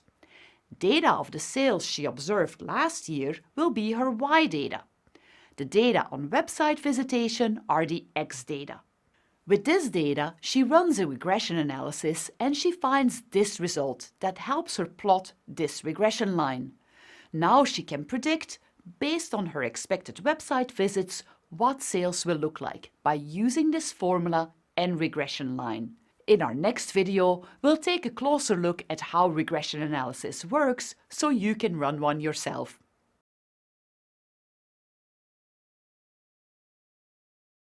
In the previous video, we focused on linear regression. We ran our regression analysis to evaluate the effect of advertising on sales. We plotted our trend line and found a positive effect. But we're not done yet. There are two questions we still need to answer. Let's start with the first question. How well does this line fit the data? Or in other words, does the data really match this trend line? We need to validate our model. In order to answer this, we'll need to calculate R-squared. R-squared measures how close the data are to the calculated regression line and tells us how likely additional points are to fit that line. In other words, it shows us how well our regression line represents our data points. R-squared varies from 0 to 1, and a higher R-squared indicates a better fit. So how do we calculate R-squared? R stands for the correlation coefficient, so we need to find the correlation coefficient and then square it. R is defined by the equation you see here. Remember, all those sigmas mean sum of. We have most of what we need to complete this equation, but we do need the sum of y squared. So let's calculate that as 7,225 before we input our variables. Keep in mind we need both the sum of y squared, which is 1,071, and the sum of y squared, which is 7,225. Just like we did with A and B, let's first input our variables. Next, we multiply within our numerator and denominator. Now, let's solve within our numerator and denominator. Keep solving. Now, take the square root of 52,271,328 and then divide 6,991 by 7,229 to get 0.967. Great, now we have r. But don't forget, we're looking for r squared, so we need to square 0.967 to get 0.935. Now that we understand the math behind r squared, let's look at how to do it in Excel. We'll return to our dataset and click on our trend line. Right under Display Equation on Chart, you'll see a button for Display r squared value on chart. Click that and you're all set. So, what's a good r squared? Well, the higher the better, but there really is no one right answer here. In natural sciences or engineering, an r squared should be at least 0.9, but in social sciences, r squared can sometimes be as low as 0.2. You'll want to make sure that your r squared stays similar across experiments to give you an idea of what your r squared should be.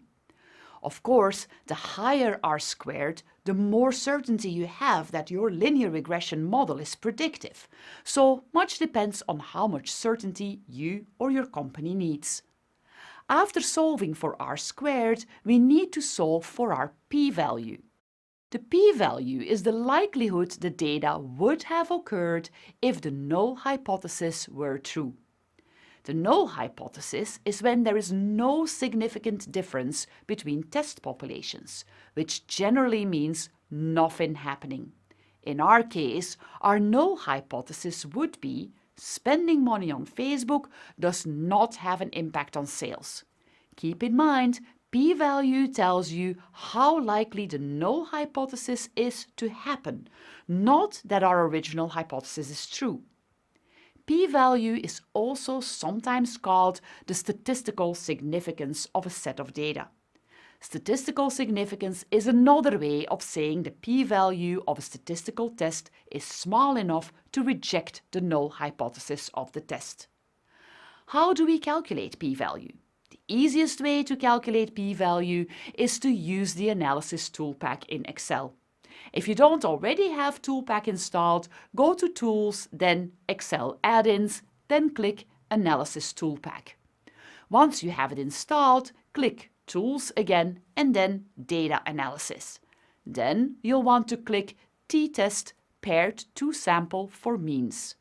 Place your range of x variables into your variable 1 range and range of y variables into your variable 2 range. Leave your hypothesized mean difference blank. This will return a list of variables in a new sheet, one of which is your p-value, labeled as p, t is smaller or equal to t, one tail. So what makes a good p-value? In general, data is considered statistically significant when the p-value is less than 0.05. In the case of our data, we can see our p-value is 0.00. So we can say our data is significant.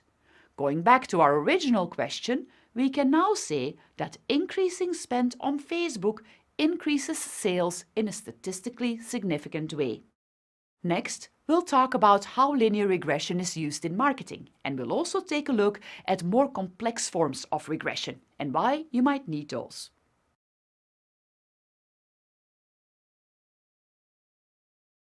So we learned what linear regression is, what it is used for, and the formula that guides the analysis. Now let's look at this analysis in more detail.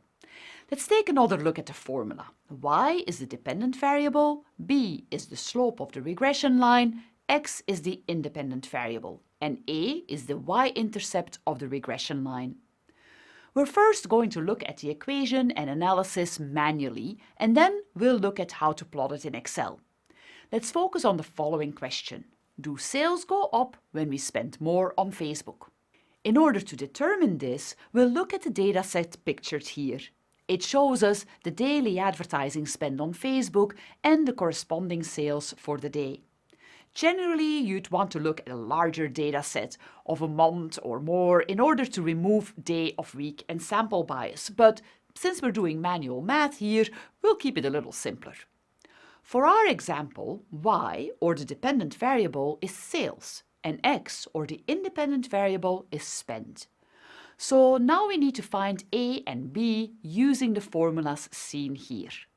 No need to dwell on where the formulas come from here, but these are the mathematical formulas that will get us the slope, b, and the intercept, a, of our regression line. While these formulas may look a little complicated, the sigma in this equation means sum of. So anytime you see that symbol, you know we're looking for a sum of a variable or variables. We'll need to keep track of all of our variables, so we'll want to calculate each one before jumping into the equation. First, we need n, which is the number of data points we have. In this case, n equals 7. Next, we need to sum up our x column, where we get 2095. Or in other words, sigma x, or the sum of all our x values, is 2095.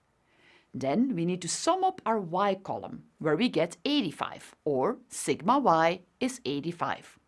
From here, we need to find the sum of x times y, so we'll multiply x times y and then sum up all those values to get 26,438. Or sigma xy is 26,438. Then we need to find x squared for each x value and sum all of those up, equaling 654,457.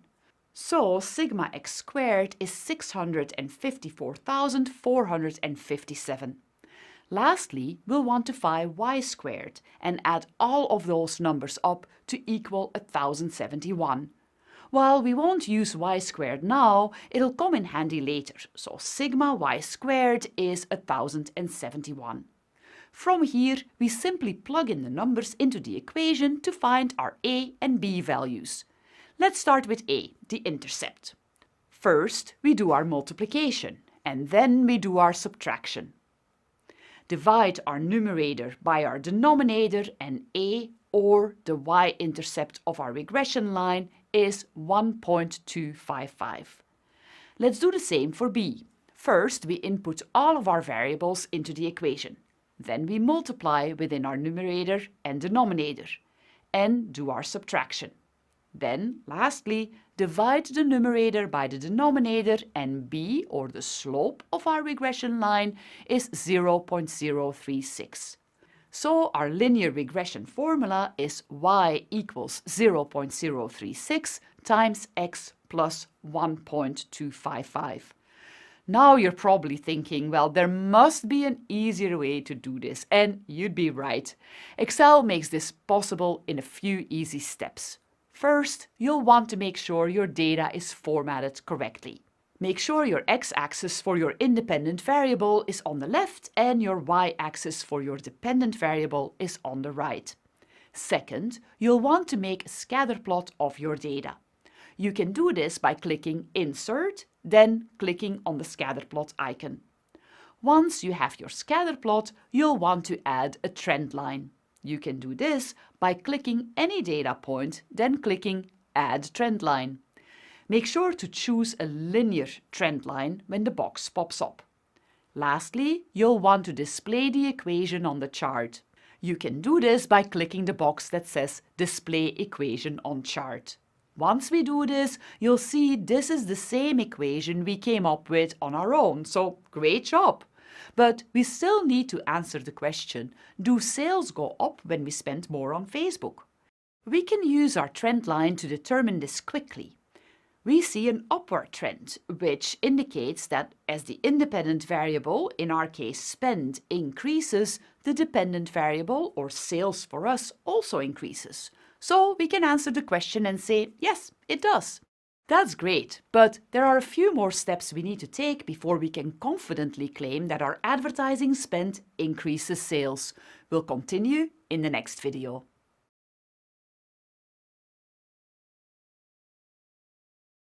Now that we've learned how to create a linear regression model, you may be wondering, well, what can we use this for? Well, linear regression models can be used in a lot of different ways. Let's explore a few. It's important to keep in mind that linear regression requires historical data to predict future patterns. Therefore, all examples we discuss require historical data in order to execute.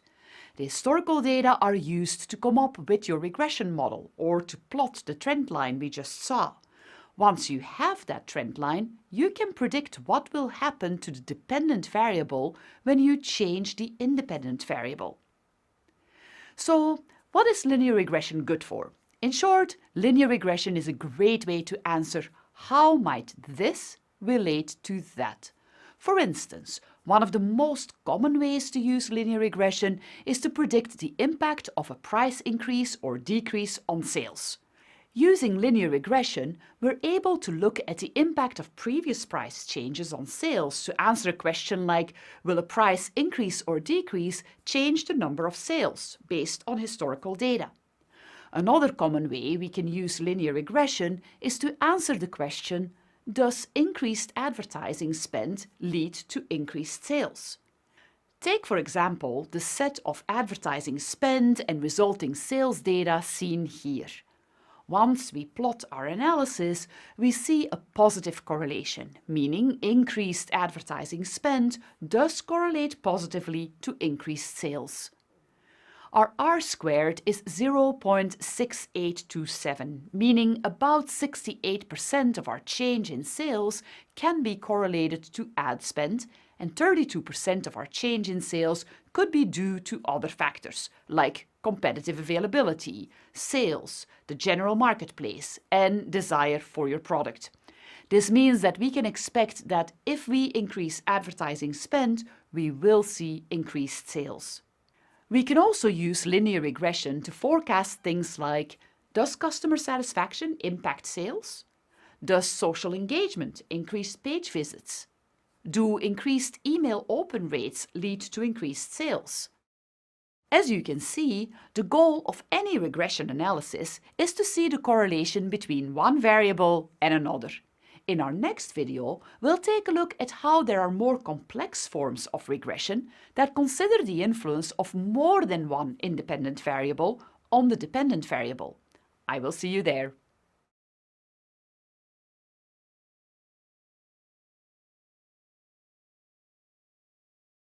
We've looked at linear regression as a predictive modeling technique that lets you analyze and predict the relationship between one independent and a dependent variable.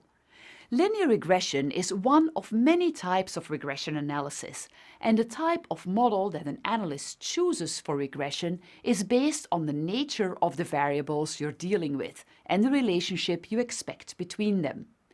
In linear regression, we expect there to be a linear relationship between the independent and the dependent variable.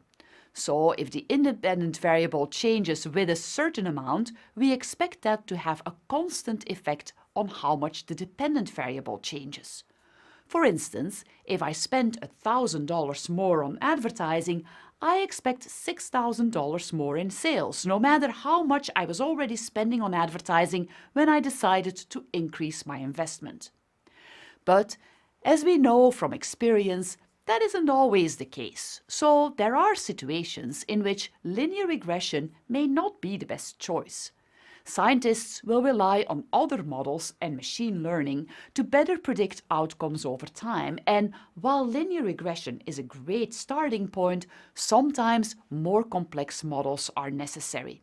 We won't go into those here, but I added a reference to a reading with more information. When we looked at linear regression so far, We showed how it can help us understand the relationship between one independent and one dependent variable. We refer to this as univariate linear regression, referring to the fact that we are only considering one independent variable. But you can also use linear regression to evaluate the effect of multiple independent variables on a dependent variable. In that case, we're talking about multivariate linear regression. For instance, you might want to evaluate data of advertising you ran on Google and on Facebook and look at the effect on sales. In that case, the ad spent on Google and the ad spent on Facebook would both be independent variables, and your sales volume would be your dependent variable. The formula for multiple regression with 3 independent variables looks like this. Just as with linear regression, y is our dependent variable. x1, x2, and x3 are the different independent variables. And b1, b2, and b3 represent the slope of the regression line for each of the variables, assuming you keep the other variables constant. In other words, b tells you what happens to your dependent variable if this independent variable changes. We also refer to this as the regression coefficient. And A is your intercept. Say, for my example with Google and Facebook advertising, I might find this regression formula. x1 is my advertising spend on Google and x2 is my advertising spend on Facebook. In this case, I can see that the influence of my ad spend on Google is bigger than the influence of my ad spend on Facebook. In other words, spending more on Google will have a bigger effect than spending more on Facebook ads. Multivariate regression is used a lot in marketing. Later in this course, we'll talk about marketing mix modeling, a technique used to optimize the marketing mix, which relies heavily on multivariate regression. One other important form of regression is logistic regression. In the linear regression models we've talked about so far, our dependent variable was a continuous variable. In logistic regression, the dependent variable is discrete, or in other words, the dependent variable can only have one of 2 values, like yes or no, for instance, or true or false. Let's think about an example. You know how credit card companies are constantly on the lookout for fraudulent use of credit cards. They want to protect themselves as they don't want to be on the hook for payments on a stolen card, for instance. They'll constantly track different data points around the purchases that happen on the credit card. For instance, what's the type of purchase? What was the amount? What was the location of the purchase? What was the time interval between purchases? And so on. They will then use all that data to decide on whether or not a purchase was fraudulent.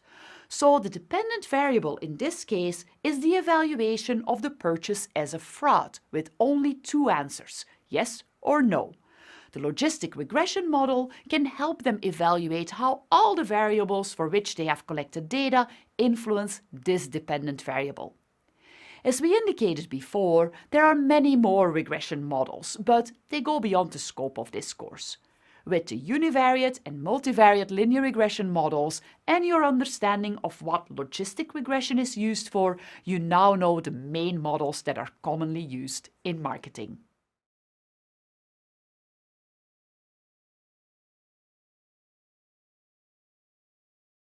Congratulations! You've finished your first week in this Analytics for Marketing course. You now know what metrics marketers use to evaluate results, how they are defined, and how to measure them.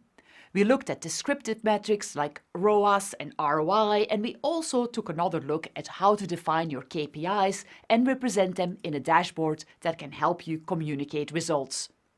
We took a bit more time looking into customer lifetime value just because it is such a crucial metric in marketing, and being able to calculate it well has real implications on planning your marketing and forecasting the results of your advertising efforts. Finally, we covered regression analysis and its applications in marketing. You now know how to run a linear regression, and you know when you might want to reach for multivariate linear regression or logistic regression. That gives you the main metrics and tools that marketers use for their planning and forecasting. Now that you have these basics down, we'll delve deeper into the measurement of advertising effectiveness. That's what's next. See you there.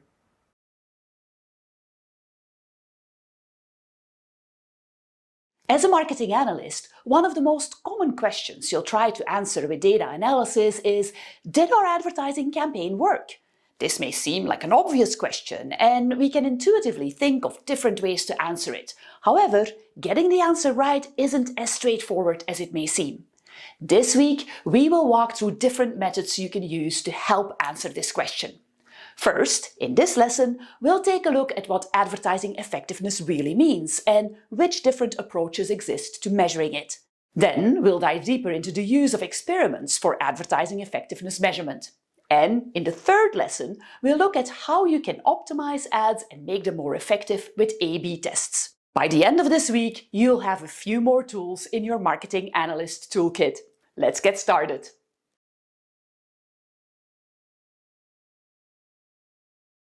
A lot of money is spent on advertising. In fact, eMarketer, a prominent research firm, estimates that the total global ad media spending in 2021 will reach more than $747 billion. But if you've already worked in marketing or have read some things about advertising, you may have come across this famous quote. Half the money I spent on advertising is wasted. The trouble is, I don't know which half. John Wanamaker, a department store merchant and advertising pioneer, said this in the 1800s. But he also described two advertising challenges that still persist today. It's hard to know whether you've spent your money well and whether your ads have worked.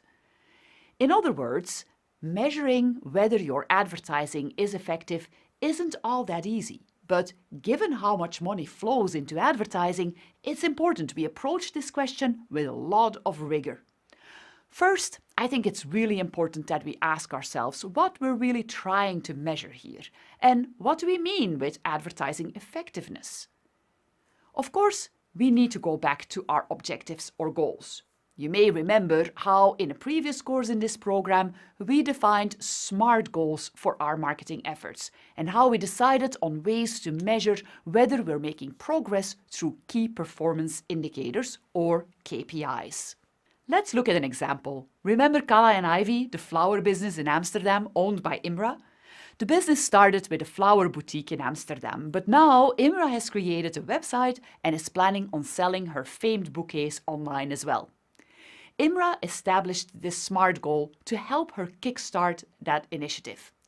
Get 10,000 website visits during the month of May. This goal is specific, measurable, achievable, realistic, and it is time-bound, hence a SMART goal.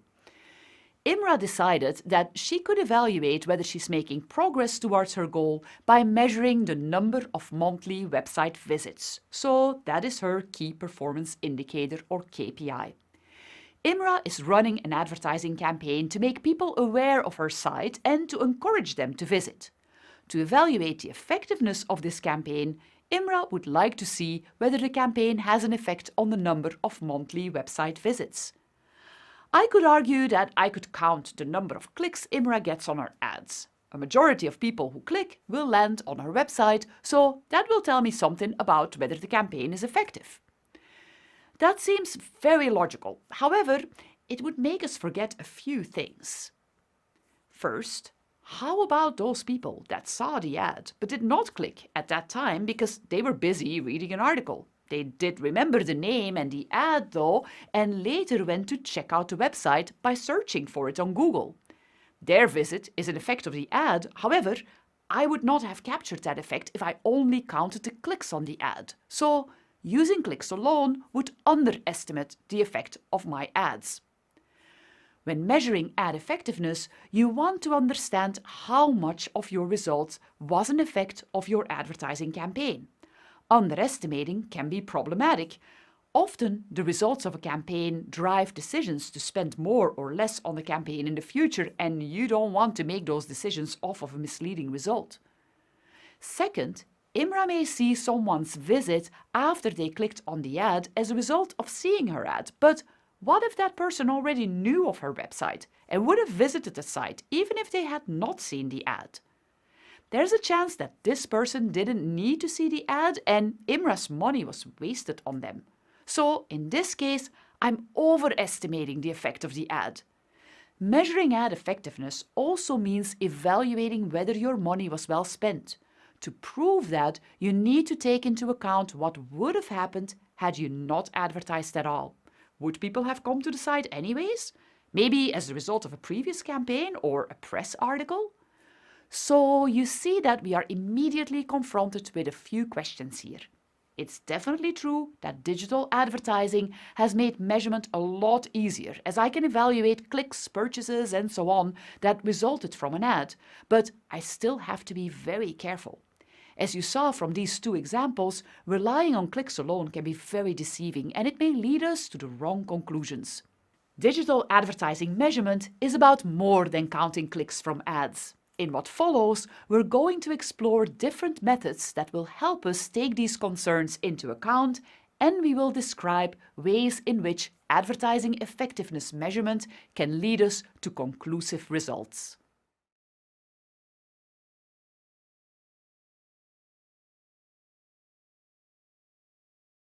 So far, we established that it's important to measure advertising effectiveness. After all, we spend a lot of money on advertising, so we do want to know whether that money was well spent. And in our previous video, we also learned that when it comes to digital advertising, measuring effectiveness goes beyond measuring the number of clicks digital ads receive. So, what are the ways in which we can properly measure how successful our ads were, whether digital or not? There are many different measurement methods marketing analysts use to answer questions about how marketing and advertising campaigns impact sales. These methods fall into two categories: experimental and observational. We will cover both methods in more detail, but in this video I want to explain how they differ. Experimental methods are the purest way of measuring the effect of advertising. As the name suggests, in these methods, you run an experiment. That basically means that you carefully plan ahead of time that some people will be exposed to your ads and some people won't see your ads at all. At the end of your advertising campaign, you would then measure the results, usually sales for each group, the people who did and the people who did not see that ad. If all else is equal for both groups, then it's fair to say that the difference you see between the group that saw your ads and the group that did not see your ads is a result of your advertising campaign. Therefore, the incremental result in the group that was exposed to your ad is considered a result of your advertising and thus shows you the effectiveness of your ads. Experiments take careful planning and they have to be entirely set up before you start running a campaign. They're used for many different types of campaigns, both digital and non-digital. But to execute experiments correctly is quite complex. In order for you to conclude that your ad was responsible for an increase in sales you see in the group that was exposed to your ad, you need to control all other variables so that both groups weren't different in any other way than their exposure to your ad. For instance, in traditional TV advertising, you might decide to show an ad for your product in one region of the country, but not in another similar region. Then you can evaluate the resulting increase in sales for the region where people were exposed to your ad. That's a good way to test the effect of your ad, but it's not a pure experiment, as there may be other factors that may differ for people in the different regions that may also have an effect on sales. Pure experimental design is hard to achieve, but there are ways to get as close as possible. We'll talk more about this in the next videos. Often, analysts will find themselves in a situation where they can't use experiments to evaluate the effectiveness of advertising. They may not have the luxury to isolate two different groups in the audience they're targeting, because of budget constraints, for instance. Or they may be asked to evaluate the effectiveness of advertising after the campaigns have already run, so they won't have a chance to carefully design an experiment. That's when analysts will rely on observational methods instead. In observational methods, researchers collect information based on what they observe and infer insights based on that information. The researcher has no control over the subjects or variables. In other words, the researcher doesn't interfere or plan ahead who will and won't be exposed to a campaign. That's how observational methods are different from experiments, because they observe the impact of marketing action or advertisement without controlling who is or isn't exposed to it. In observational methods, researchers will also compare exposed and non-exposed groups. But whereas in the experimental methods, groups are as alike as possible, for example, in age, gender, or other attributes, because the researcher designed it that way, in the observational methods, there's no guarantee that the groups are alike. In observational methods, marketers have less control. They have to work with the available information to derive insights and guess at causal relationships. After an ad campaign is complete, they can attempt to measure a causal effect on the desired results by using information collected while the campaign was running. Let's think about an example. Imra at Kalla and Ivy ran an advertising campaign to encourage people to visit her website.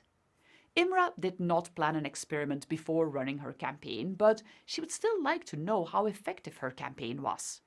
In the previous video, we discussed how, in order to evaluate the effectiveness of her advertising, Imra would need to ask herself the question, what would have happened to my website visits if I had not advertised? Imra may decide to use an observational method to answer this question. She could look at a group of people who did see her ad and then try to identify a similar group of people who did not see her ad. She can then compare the visits she sees from both groups to her website.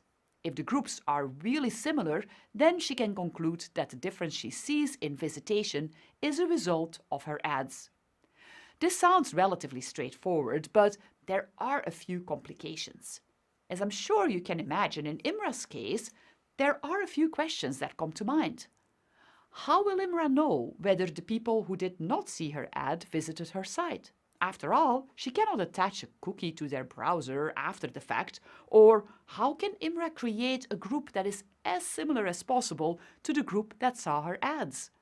These challenges are hard to overcome, and that's why, if you have the opportunity to use experimental methods, they're usually preferred over an observational method. If you don't have that luxury, it's good to keep these limitations in mind and work with your research partners to try to limit the complications. I've added a reading to the classroom that highlights different methods that researchers use to try to create comparable groups in observational methods. For now, just keep in mind that there are two different approaches to evaluating advertising effectiveness. You can use experimental or observational methods. Both are used in marketing and advertising.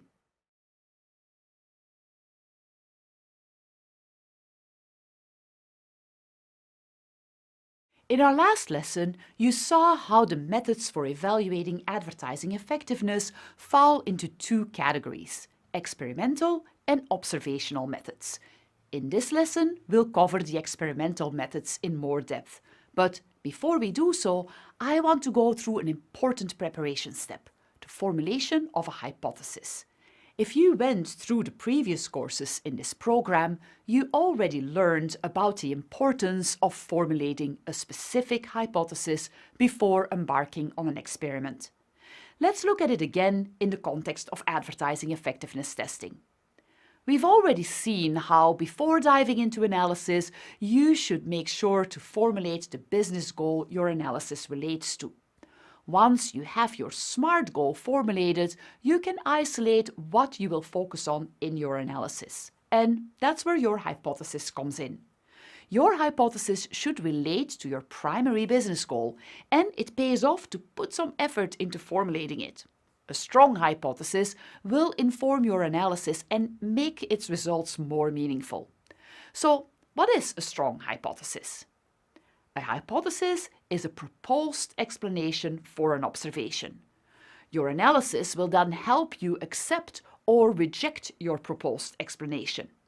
In marketing and advertising, a strong hypothesis is an explanation that includes some information on who, what, where, when, and why. Let's start with who. It tells us something about the audience this explanation relates to. What? It explains something about the behavior of that audience. Where? It specifies a location. When? It tells us something about the time frame of our observations. And why? It gives an explanation for the anticipated audience behavior or perspective. If you include all these elements in your hypothesis, you'll find that it's easier to focus your experiment or your analysis and get stronger and actionable results. When you develop your strong hypothesis, you can start with a basic one and then build on it until you have a really strong one. Let's look at an example of how that could work. Imra at Callie and Ivy, the flower store in Amsterdam, has the following business goal: increase online sales with 20% over the next year. You're working with the marketing team that's drafting a campaign to help Imra achieve this. The marketing team wants to make sure that it's very clear to you what will need to be measured to determine whether the campaign was successful. So you're working with them to formulate a hypothesis. They first come up with a basic hypothesis. Women ages 35 to 44 are more likely to respond to our conversion campaign. This hypothesis answers the who and the what question, or the behavior we expect. From there, you help them refine their hypothesis by asking them the where and when question. This will help you to understand which data to focus on. They revise the hypothesis and now it reads: women ages 35 to 44 who live in cities in the Netherlands are more likely to respond to our conversion campaign that runs during the Christmas and spring holiday season. Your hypothesis has gotten better, but you would like to push the team a little bit more. You ask them whether they can come up with why they believe this will be the case. The team reflects on that and they come up with: women ages 35 to 44 who live in cities in the Netherlands are more likely to respond to our conversion campaign that runs during the Christmas and spring holidays because our creative highlights the joys of giving flowers, which appeals to this group. Now you have a strong hypothesis. This hypothesis can guide your research. You know what data to look for, and you also have some clues as to what you may want to test or what to explore in more depth. Once you have a strong hypothesis, you can develop your test hypothesis. While the strong hypothesis you just developed could be a subjective assumption, a test hypothesis specifically focuses on what you want to prove in your research. A test hypothesis includes a null and an alternative hypothesis. The null hypothesis reflects the default. It is the assumption that your treatment, in our case the campaign, does not make a significant difference. The alternative hypothesis is the assumption that your treatment did make a difference. The objective is to test if you can reject the null hypothesis and accept the alternative. In other words, the objective is to prove that your treatment had a significant effect. In our example, the test hypothesis could look like this. We expect a significant incremental lift in conversions from women between 35 and 44 who live in cities in the Netherlands as a result of the Christmas and spring holiday advertising campaigns on Facebook. The null hypothesis would be there is no incremental lift in conversions. And the alternative would be that there is a significant incremental lift in conversions among this group. A test hypothesis should specify an independent and a dependent variable, where you expect the independent variable to have a significant effect on the dependent variable. The independent variable is also referred to as the treatment variable. It reflects your action or treatment. The dependent variable is also known as the outcome variable, and it specifies the results. So, in our example, the independent variable is the Christmas and spring holiday advertising campaign on Facebook. That's our treatment. And the dependent or outcome variable is the number of conversions. The hypothesis states that we expect a significant effect of the independent variable on the dependent variable. In other words, we expect the campaign to significantly lift conversions. Now, Let's see how a hypothesis will help us when we design experiments. We'll look at that in our next video.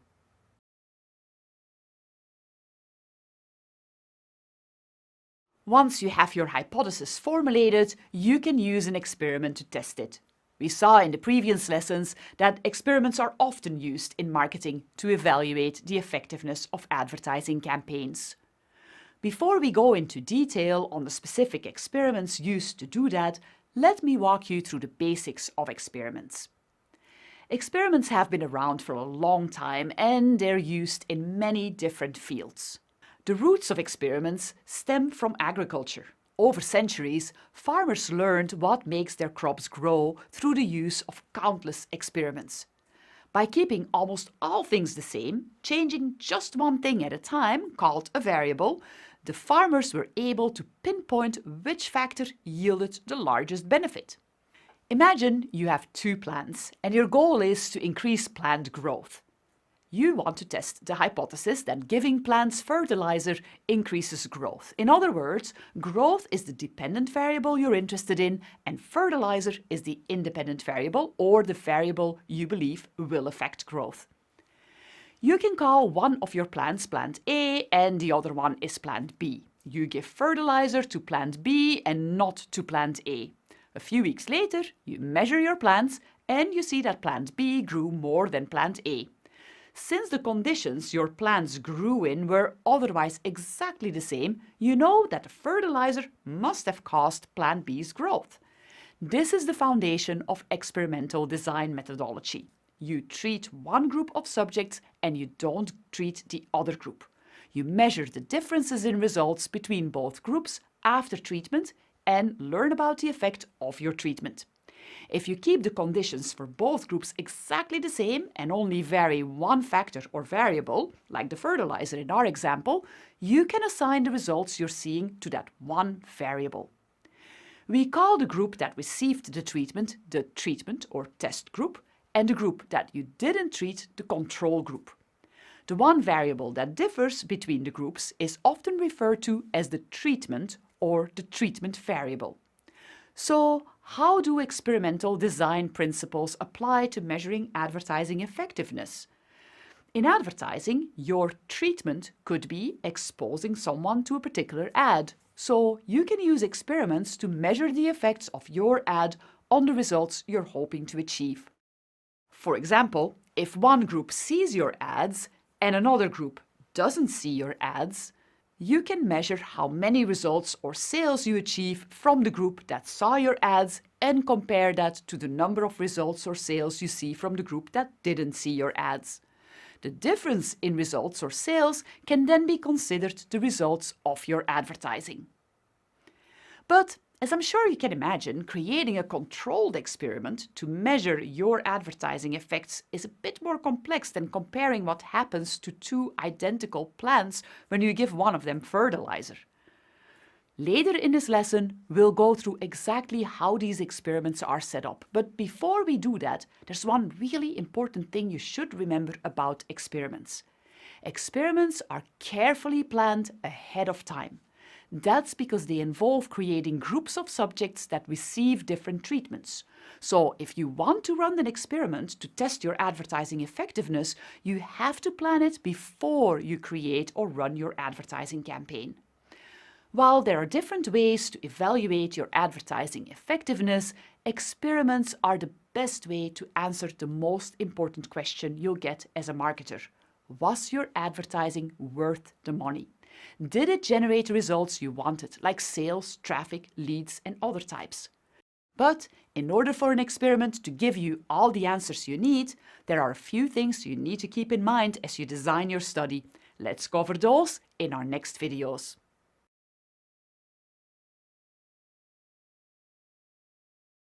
Now that we know that experiments are the best way to evaluate the effectiveness of your advertising, let's talk about how they work. In the previous video, we learned how experiments are set up. Experiments are a comparison between 2 groups, a control group that didn't receive a treatment and a treatment group that did. The treatment involves one variable that you change while otherwise keeping everything in the 2 groups the same. We used the example of two plants that were treated exactly the same except for one variable. One got fertilizer and the other one didn't. When we test the effect of advertising, being exposed to an ad becomes the treatment. One group of people is exposed to ads and the other group isn't. But people aren't plants. You can't neatly control them and make sure nothing in their experience is different beyond the ad exposure. So that makes setting up an experiment a bit more complex. How do we deal with human variation and still set up experiments that work? That is where randomization comes in. In order to compare the effect of changing one variable between two groups of people, it's important that the two groups of people be as similar as possible. In order to create two similar groups, you can use randomization. Randomization is the process of assigning people to the different groups by chance or randomly. By doing that, you distribute people with certain characteristics equally over the groups. And that way, you create groups that are as similar as possible. Experiments in advertising use randomization to assign people to a control group or a treatment or test group. Studies that use this type of experiments are referred to as randomized controlled trials, or RCTs. Let's take a closer look at what it takes to design a good randomized controlled trial to assess the effect of advertising. Let's go back to Calla and Ivy, a flower business in Amsterdam. Imra, the owner, plans a campaign to drive sales of the new fall bouquets she created. She's interested in knowing whether it's really worth it to spend money on advertising, so she plans to run an experiment. Here's what would need to happen in order for the experiment to really prove to her what the effect of the campaign was. First, you'd identify a group of people you'd like to show the campaign to. In other words, the target audience. Out of this target audience, people will be randomly assigned to either the test group or the control group. People who are assigned to the test group may be exposed to a treatment. In other words, they may see Imra's ad. People in the control group don't receive that treatment. They won't see the ad. After the campaign runs, Imra can compare the results between the control group and the test group. In this case, she'll look at the difference in conversions or sales of the fall bouquets in the test group, the group that saw the ad, compared to the control group, the group that didn't see the ad. If there are significantly more conversions or sales from the test group than from the control group, we can confidently say that the advertising campaign worked and had a real impact. Well-designed RCTs can show an ad campaign's true impact. Any difference between the groups is likely to have been caused by the ad or campaign. This is also referred to as the campaign's incremental impact. Randomization is crucial to run a valid experiment. But there's one more thing we should keep in mind when running experiments. We'll discuss that in our next video.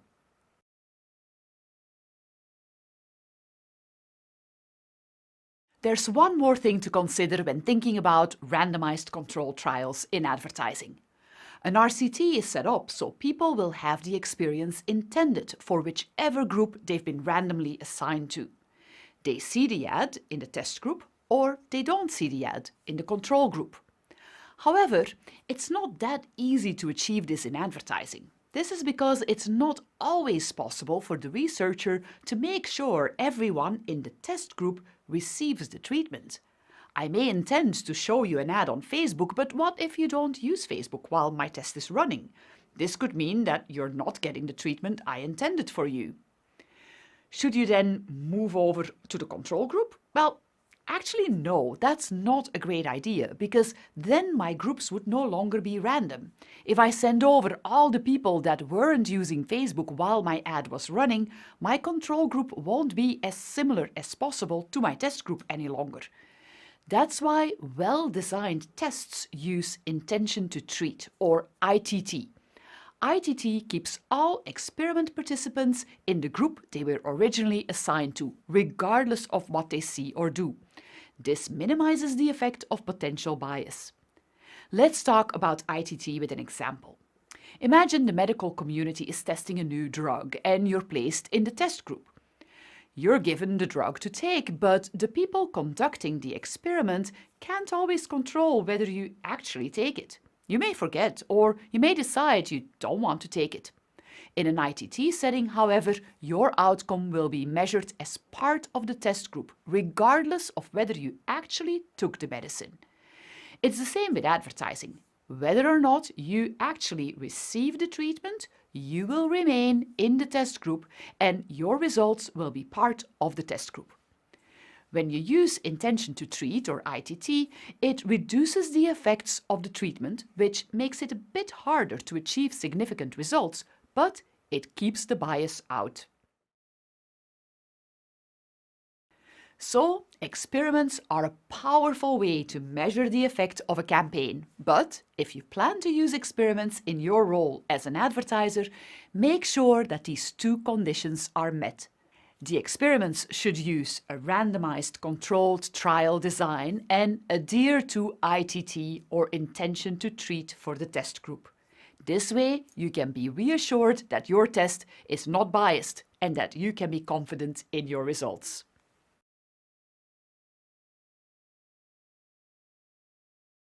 In our last video, we saw what it takes to run a good experiment.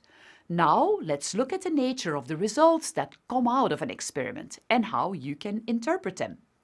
Remember that we run experiments to try to prove a hypothesis. In advertising, this hypothesis usually is an expected effect of our advertising. For instance, the carousel ad campaign I run on Facebook will significantly lift the number of purchases of my product. The results of your experiment will help you to accept or reject that hypothesis. In fact, your experiment will let you conclude without a doubt that your treatment, the advertising campaign, is responsible for the lift in sales you're seeing. Results from an experiment consist of two parts. First, you will get the number of incremental results caused by your treatment. In our example, the number of extra sales as a result of our advertising. You get this number by looking at the conversions in both the control and the experimental group. The difference in the conversions you see in the experimental and the control group is your lift and is a result of your treatment. The second part of the results is an evaluation of how powerful your experiment and its result is. Depending on the size of your test and control group, you will get a measure of how confident you can be in the results of your experiment. This measure is expressed as a confidence or power percentage. It's a measure of the likelihood of a causal result of your test. It represents the likelihood that a test's outcome would be the same if the test was repeated again under the same condition. For instance, the results of your experiment might show a 10% lift in results and a 90% confidence interval. That means that the likelihood of you seeing the same result when you repeat the test again under the same conditions is 90%. A confidence interval of 90% or higher is considered good to be confident in a causal relationship between your ads and the lift you are observing.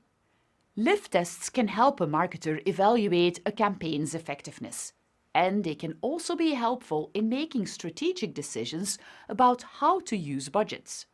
By running multiple experiments, you could evaluate two conflicting strategies and decide on which one results in a higher increase in sales, for instance. That concludes our lesson on experiments used to test the effectiveness of advertising. The type of experiments we explored are referred to as random control experiments, or RCT, and they use a control group. In our next lesson, we'll discuss another form of experiments, A/B tests. It's a form of experiment that does not use a control group, but that can be super helpful as a tool to optimize campaigns. I'll see you there.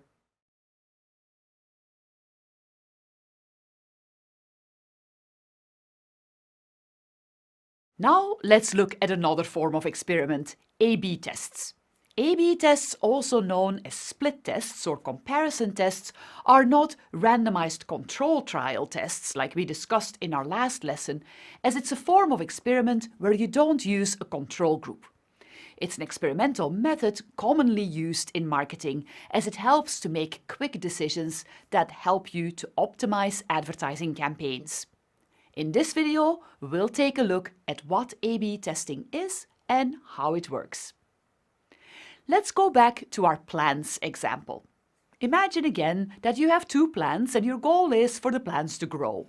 In an A/B test, you could give plant A one type of fertilizer and plant B another type of fertilizer. All other factors are held constant. After a few weeks, you notice plant B is growing faster than plant A and conclude the fertilizer in plant B helps plants grow faster than the fertilizer in plant A. Although A/B tests are rigorous, there is no way to know what the incremental lift is in this scenario, because there is no control group. Both groups received a treatment. The control group would have indicated how much the plants would have grown regardless of treatment type.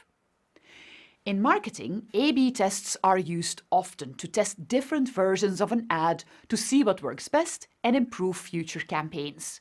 It's a relatively fast way to compare different elements of ad creative and optimize a campaign while it's running. A/B tests can thus be used for day-to-day optimizations, for example, optimizing creative, bid strategies, and targeting. Just as in RCTs, the audience is divided into random, non-overlapping groups. Randomization is important as you want to make sure that you are running a fair test. The groups are exposed to different treatments. In advertising, that would be different ads or campaigns. The ads only vary in one aspect, for instance, the image or text. It's important to only vary one variable at a time, as it will otherwise be harder to understand why one ad did better than the other. The results of the A/B test show a winner and a confidence level. As we've seen before, the confidence level represents the likelihood of seeing the same winner if you did the experiment again. Of course, the A/B test doesn't provide results about the incremental lift or impact. It will show which ad is producing the lowest cost per result and thus is considered to perform best. A/B tests are a great way to optimize your marketing campaigns, but keep in mind that because of their lack of control group, they do not help you evaluate the effectiveness of your campaign. A/B testing is used extensively in online advertising. It's an easy way to quickly learn what works best and optimize your campaigns based on these insights. But A/B testing is also used in other disciplines. For instance, website or app designers will often use it to understand which website or app layout works best. To do that, they'll serve version A of a website or app to some people and version B to other people, and they will assess which website or app drives better results, like checkouts, for instance. It may seem that varying just one variable and testing it is not such a big deal, but insights derived from A/B tests can have a really big impact. Let me tell you about an example of A/B tests conducted by Microsoft's Bing, as it was written up in Harvard Business Review. Bing ran a few A/B tests, testing very slight variations in colors used on the Bing search engine results page. They used slightly darker blues and greens in titles and slightly lighter black captions on those pages. The test showed that these color changes improved the user's experience a lot. In fact, when they rolled out these new colors to all users, it increased the annual revenue from these search results pages by more than 10 million.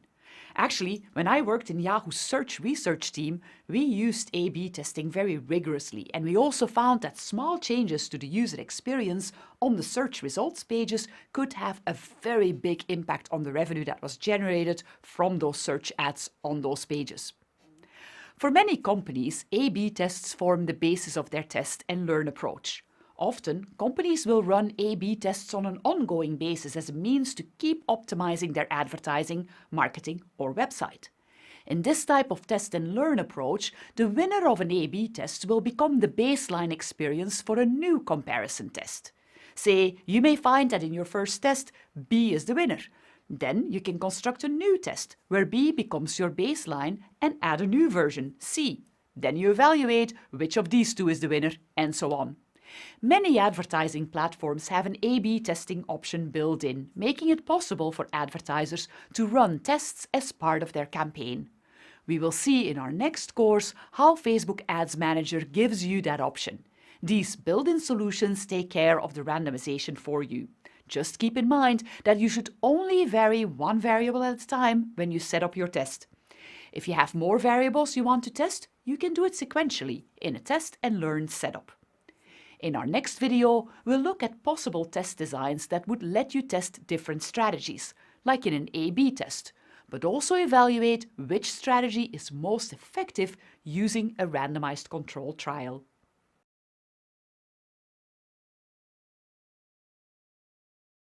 In our last video, we discussed A/B tests.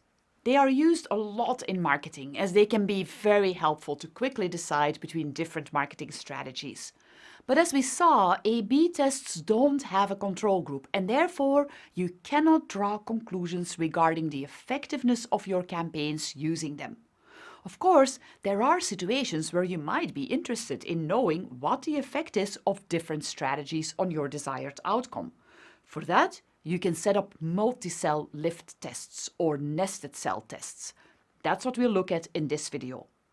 Before we look at what multi-cell tests are, let's go back to our typical randomized control trial test or RCT test.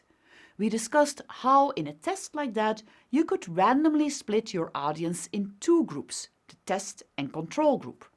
The test group sees an ad, the control group doesn't, and you evaluate the difference in results between the groups. The difference you see is the incremental effect of your campaign. This type of setup is referred to as a single-cell test. There's only one cell that gets a treatment. In this case, they see an ad. While the single-cell test is the cleanest and most straightforward test design, you could also run a multi-cell test. You can use a multi-cell lift test to answer the question which campaign strategy leads to greater incremental impact.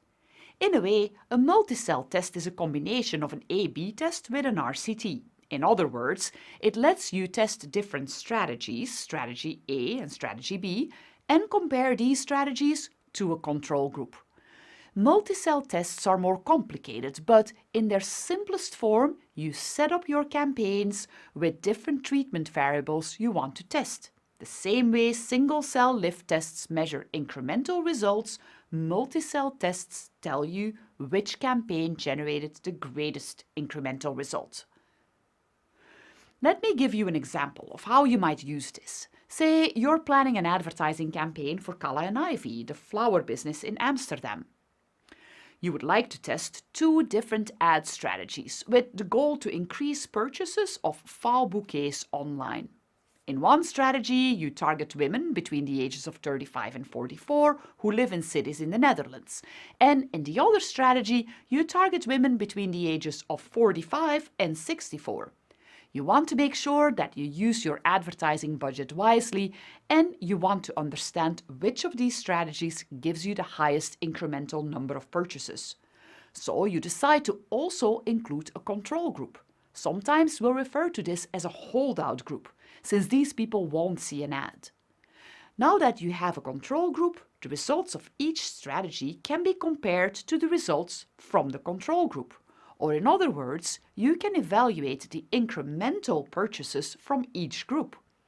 Based on that, you can decide which strategy is your winning strategy, and you will know how effective this winning strategy really is. There's one more test design you may encounter, and that's the nested test design. A nested test uses a test design where the test or treatment group for one test is divided into a control and test group for another test. In other words, it's a test within a test. In a nested test, we distinguish between the parent level, also called the master test, which is the outer or broader test in this illustration, and the child level, also called the nested test, which is the inner test contained within the parent. A nested design helps you get a baseline understanding of incremental brand or conversion outcomes for your total investment while simultaneously measuring the incremental impact of a subset of that investment.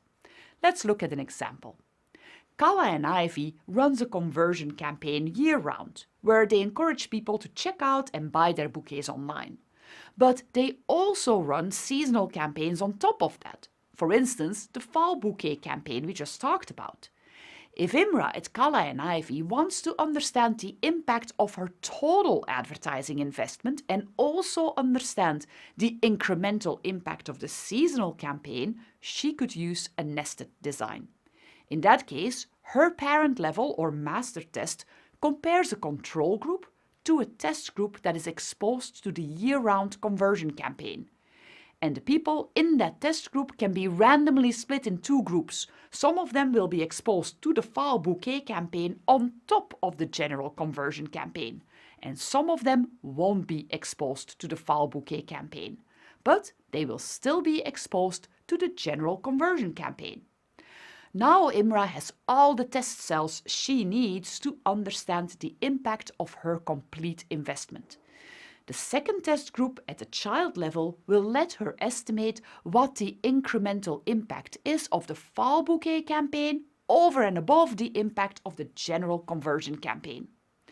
In some cases, researchers opt for more than one child level test, but that can quickly result in very complex test designs, and I would not advise to use that strategy.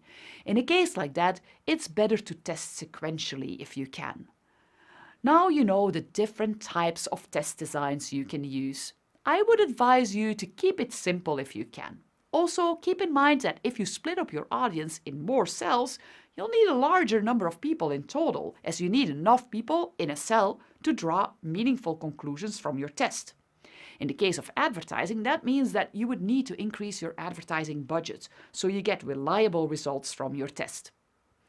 And always keep in mind that anytime you want to evaluate the incremental effect of your treatment or your advertising, you need a control group.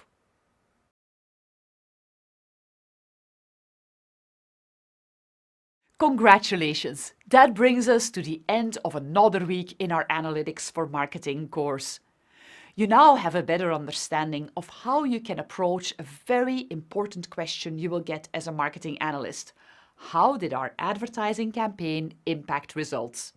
As we saw, you can use both observational and experimental methods to answer this question, and if you have the luxury to use experiments, I definitely recommend you do that. You now know how to set up experiments and what to keep in mind when you design them. We talked about randomization and intent to treat, two important practices that will make your experiments solid and that will help you ensure you can confidently draw conclusions from them. Experiments are an essential tool when it comes to understanding the incremental impact of marketing actions on results. And finally, you learned what A/B tests are and how they are used in marketing. Nowadays, most large advertising platforms have A/B testing options built into their tool. In a later course, we'll see how that works in practice, but now that you know how they are designed and what they do, you're all set up to use this tool to help you make quick decisions on how you can optimize your advertising for your audience. I think that the tools you learned this week will be ones that you rely on often as a marketing analyst. I'm really glad you stuck with us through these lessons. And next, we'll focus on analysis methods that look beyond one campaign and that focus on optimizing the way you allocate budget across different marketing channels. I will see you there.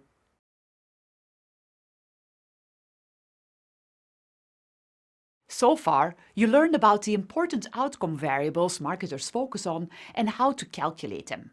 We saw how to find segments to help us determine our target audience, and you learned how you can use regression to help you plan and forecast.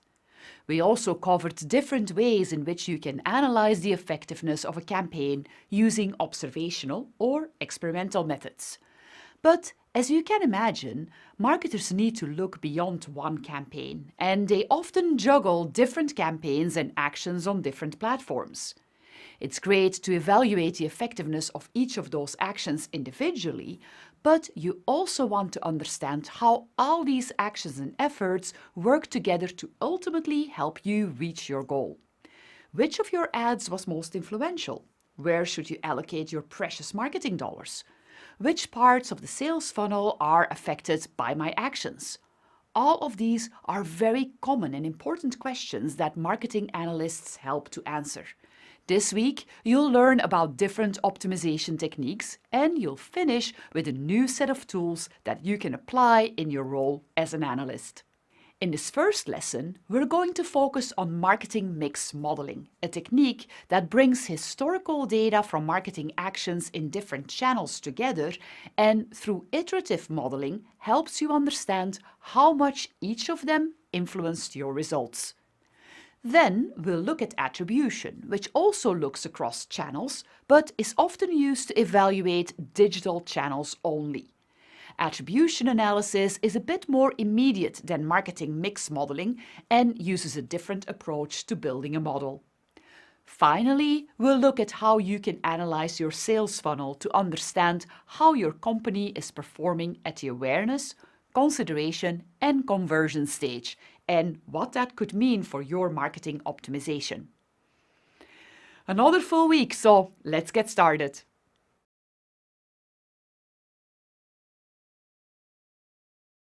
So far, we've looked at using statistical modeling for a number of individual marketing questions, like which audience is likely to buy a specific product, or what's the impact of a certain website design on sales, or how much ad spend should I budget based on past performance, and how does a certain banner ad placement affect click-through rate. As a marketer, you certainly want to understand how each individual action impacts your brand awareness, conversions, and sales, but what about the big picture? When you are working on your marketing strategy and planning the budget you should spend, you will want to get more insight into the impact of all your individual marketing initiatives working together. Marketing mix modeling can help with that. Similar to all the other analysis we've seen, you would gather the data from each of your marketing initiatives. Then you would apply an analysis that looks at all that data and finally gives you a model that shows the combined impact your marketing efforts have on your sales and revenue. In other words, it gives you a model that shows you what's working and what's not. That's how it gets its name. You're not just looking at one marketing channel or initiative, but a mix of them, to see which strategies work and which don't. Knowing which strategies are the most effective and which generate the most sales means that you can focus on those strategies in your marketing efforts and do away with or rethink the strategies that aren't working. And you can rebalance your budgets to reflect that. Let's take another look at our flower shop, Kala and Ivy, to see how they might use marketing mix modeling. Imra at Kala and Ivy has reached a point where she's been in business for a few years and she wants to gain a greater insight into how her marketing efforts have impacted her sales over that time. She's used a mix of marketing efforts, and as she thinks about how to budget for marketing in the future, she wants to make sure her money is spent as effectively as possible. She's already tracked a number of individual marketing efforts and their impact on her sales. For example, she ran a Facebook campaign last holiday season, during which online orders increased by 10%. And this past Mother's Day, she took out a series of print ads during which in-store sales bumped $5,000. Imra could assume that the 10% increase in online sales is directly attributed to the Facebook ad campaign, and the $5,000 extra in in-store sales is directly attributed to the print ads. But other Kala and Ivy marketing initiatives were happening during that time as well. In addition to Facebook ads at the holidays, Imra was doing a lot of organic engagement on social media. And in addition to the print ads around Mother's Day, Imra did a Facebook Live session to talk about planning flower purchases. She also sponsored a post on Instagram in partnership with another local shop. So, which efforts actually resulted in those sales? If it was the Facebook campaign and the print ads that directly caused those sales, then Imra will know that those investments were money well spent.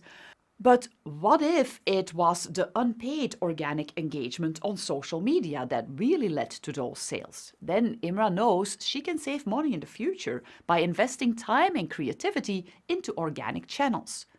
But What if it was the sponsored post on Instagram that actually led to the sales? Or what if it was the combination of all of these initiatives that led to these sales?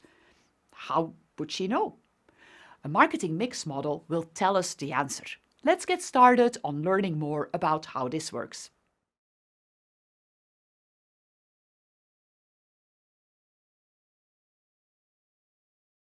In our last video, we learned that Imra at Kala and Ivy is looking to better understand where her marketing dollars are going and if her efforts are truly making an impact on her sales. She's been able to study the impact of individual market efforts, but she wants a more comprehensive look at how all of her marketing efforts are impacting her sales. In order to do that, she's going to use a marketing mix model. Let's look at what marketing mix modeling is, how it works, and how this can help Imra in this video. Marketing mix modeling, sometimes also referred to as media mix modeling or just MMM, is a data-driven statistical analysis that quantifies the incremental sales impact and ROI of marketing activities. It's an established measurement solution for holistic cross-channel sales measurement that can take both offline and online data into account. MMM uses historical data to quantify the impact of a large set of variables on sales. These variables can be marketing or non-marketing related, like for instance the opening of a new store or the season during which you are evaluating data. The result is a model that helps marketers understand what influenced past sales and predict what might happen as a result of future marketing action. Let's look at the different steps involved in MMM. In most cases, marketing analysts will work with a research provider who does the actual modeling, but you need to understand the steps so you can fully support this process. First, you start by identifying all the different variables that could impact sales. Again, this can be marketing and non-marketing variables. As I'm sure you can imagine, there can be a very large number of variables. This is an example of what the variable landscape could look like for an airline. The red variables directly relate to marketing campaigns. You see things like TV ads, social media ads, PPC, display, and so on. The blue variables are other variables that may affect sales, like seasonality, loyalty program membership, and so forth. Once you have identified all the variables, data collection begins. A good time to think of the awesome model again, which you will remember if you completed the second course in this program. You'll have to identify how you can obtain the data for each one of these variables, and you'll have to scrub them, make sure that they're clean. This may already be a large amount of data for any given month, but for a marketing mix model to really understand the environment of your business, the general rule is to have at least 2 years worth of data. With 2 years of data, you know that you're not only capturing a solid sample size, but that you're accurately capturing large factors like seasonality and market conditions that may impact your sales as well. Even if you work with a vendor, you'll have to assist in this process. Later, we'll also see how platforms like Facebook, for instance, may provide you with direct access to the data you need via an API. Then it's time for modeling. MMM uses a form of multivariate linear regression analysis to quantify the impact of all the different variables on the outcome or your key performance indicator. All the variables that may impact your KPI are considered independent variables. A marketing mix model is a long mathematical equation which shows the statistical relationship between all the independent variables and your outcome variable. At a high level, the equation looks like this. KPI T stands for the key performance indicator at time t you want to model. Beta refers to the coefficients or what change in the variable means for the KPI, similar to the regression coefficients we talked about earlier. Beta 0 refers to the base performance, or what performance would look like if all the other variables were 0, so no media, no marketing, no promotions, no seasonality, and so on. The goal for the modeler is to come up with a model that best fits your data and explains as much as possible of the outcome variable with the combination of independent variables. So the model should be giving us the closest possible prediction of the KPI based on the modeled combination of the independent variables, while keeping the error in our model as small as possible. The closer the model predicts the KPI, the smaller the error. Marketing mix models are never perfect, but they're very useful, and the smaller the error, the more useful your model will be. As we said, MMM uses multivariate linear regression, but it's a rather complex form of multivariate regression, as you can imagine. It has to take into account a very large number of variables, as well as the possible correlation between these variables, as they don't all move independently. No need for you to learn those models, as that is where you will get the help from data scientists and vendors. What you'll find when working on marketing mix modeling is that there's quite a bit of interaction that will happen between you and the modeling team you work with. You'll decide together on the variables, and you will discuss the best ways in which you can get the data. Then the modeling team will come up with the actual statistical model that involves calculating the beta coefficients. Even in that modeling step, there will be some back and forth between the teams to come up with the best fit for your data. Once you have the model, you can use it to predict what your KPI value would be based on the model's coefficients. So you can evaluate what would happen if you distributed your spending differently across your marketing campaigns or your marketing variables in this model. Let's take a look at how this may work for Imra at Kalla and Ivy. Remember, Imra's looking to see which marketing efforts had an impact on her sales, and more specifically, which marketing efforts in combination had an impact on her sales. The goal is to gain more transparency into what's working and what isn't. As a first step, Imra needs to decide which variables may have an influence on her sales. While she's interested in understanding how her marketing action influenced sales, she should still take into account other non-marketing related variables, as they may have had an influence too. Let's first look at the marketing variables. Since Kalla and Ivy is a small flower shop, we wouldn't have as many marketing efforts to include as a large company would. But Imra has tried a number of different marketing tactics over the past 2 years, and so we want to include all of them. Every Facebook ad campaign she ran, every Google ad campaign she ran, every print ad she took out, every email newsletter she sent, every organic engagement on social media, her in-shop promotions, and each paid search ad. When thinking about these variables, Imra needs to further specify what about these campaigns will have influenced sales. She may add how much she spent in each of these channels, but she should also add things like the number of impressions in a campaign, for instance. Then Imra thinks about the non-marketing variables she needs to include. She decides to include the launch of her website, the price changes she made over the years, the opening of a new store in Amsterdam, the addition of the Belgian market for online sales. Now Imra needs to collect data for all these variables. This may seem like a lot of data, and it is. One thing to keep in mind as you anticipate using marketing mix modeling in the future is data collection. Are you or those you work with actively collecting data on your marketing efforts? Models are only as good as the data you put in, so be sure to make data collection a priority.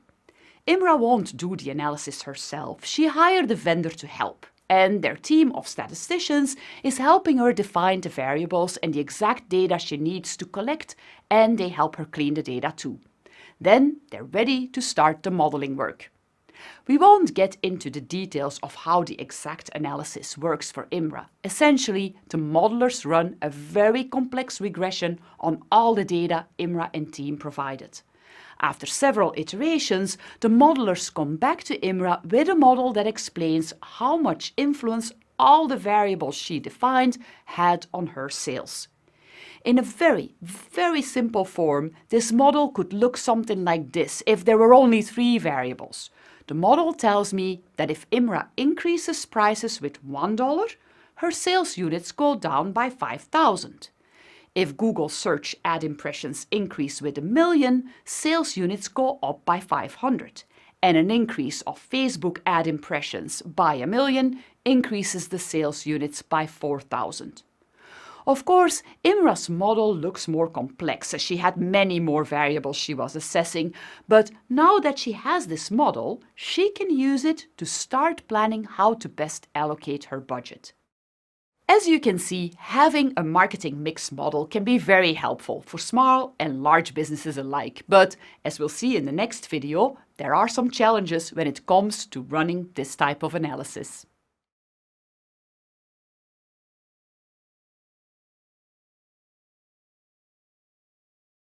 While marketing mix modeling is an established measurement solution that can clearly be very useful to optimize your marketing mix, there are a few challenges you should be aware of and keep in mind as you use or recommend using this analysis method.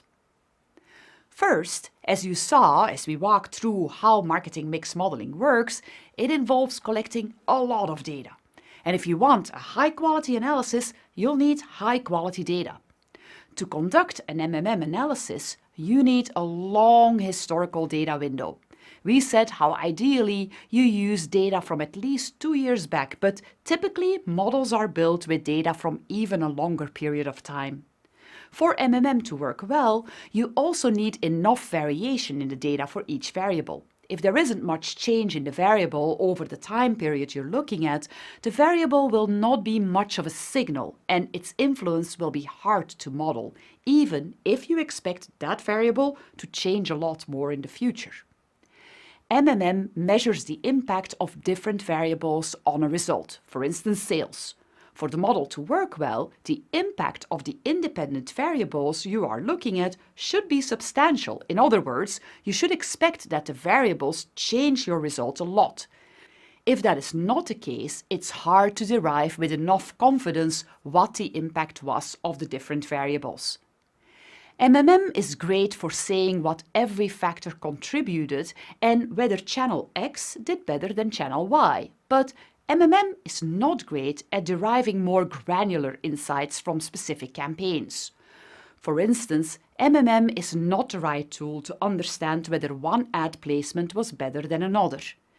MMM is a combination of art and science. Conducting the analysis means an interaction between a team of modelers and an econometric model. It's an iterative process where the modelers try to keep improving the model by altering the variables that serve as an input. When creating an MMM, you're heavily reliant on the team of modelers making good decisions when building the models. Modelers need to understand how your business works, and collaboration between client and modeler is critical for success. That's where your role as a marketing analyst comes in. By understanding how the process works, you're in the best position to guide it. MMM does not help you with in-channel optimization. MMM is good when it comes to getting insights to help you set your budget across channels, but it does not help you to optimize your budget within a channel.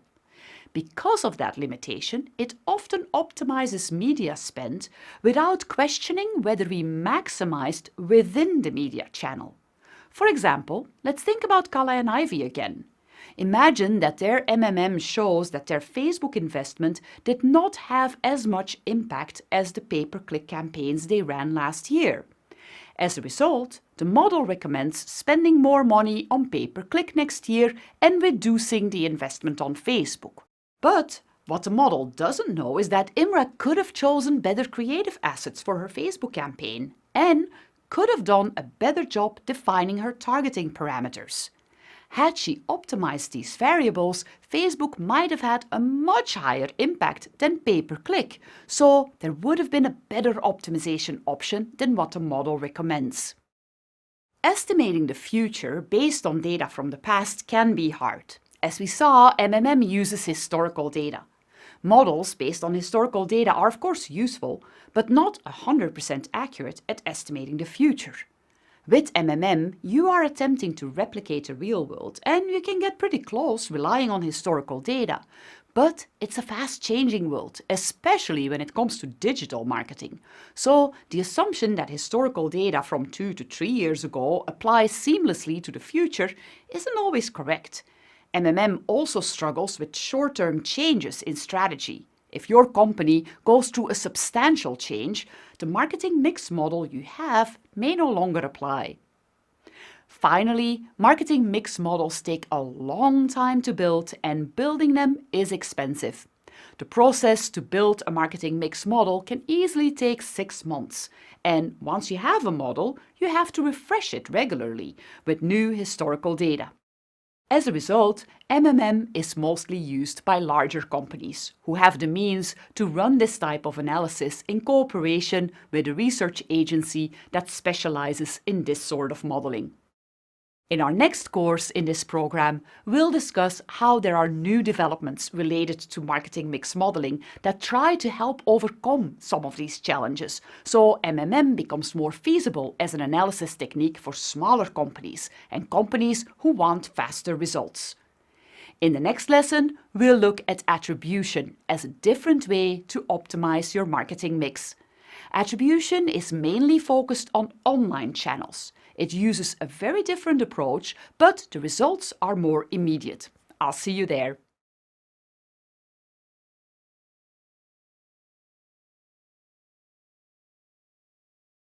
In the previous lesson, we've looked at one way to measure the effect of marketing in different channels on results: marketing mix modeling. We learned how marketing mix modeling can give you high-level insights into which channels and marketing actions work best for your brand. We also saw how it uses historical data and how the analysis can take quite a while. So traditional marketing mix modeling isn't exactly a method that delivers you immediate results. It's not the ideal approach if you need to quickly adjust and optimize your marketing strategy. There's another method that marketers use that gives you faster insights and that can even deliver some real-time results to help you adjust your marketing mix. That method is called attribution modeling. Let's look at how it works in this video. Let's imagine a woman named Kathy. Kathy is interested in buying a new mattress. While she's scrolling through her Facebook newsfeed, she sees an ad for a purple mattress. She's never heard of the company, but the ad says that it has special technology and makes superior mattresses. Later that evening, Kathy sees another ad for purple on her laptop. She clicks on the ad to read a bit more about the new mattress technology.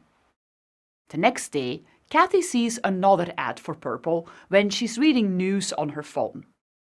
She also sees a video ad on YouTube. Finally, Kathy's reading an article in the New York Times and sees yet another purple ad. 2 days later, she visits the purple website and buys a mattress.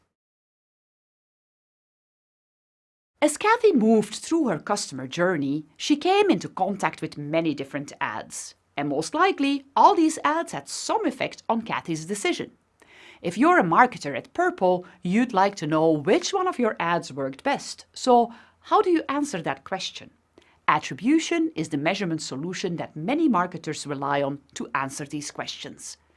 Attribution is the process of assigning credit to touchpoints along a customer's conversion path. By understanding which of your ads deserves the credit for leading a customer to take an action, like making a purchase, you can better measure the effectiveness of your ads and make decisions for future planning and optimization.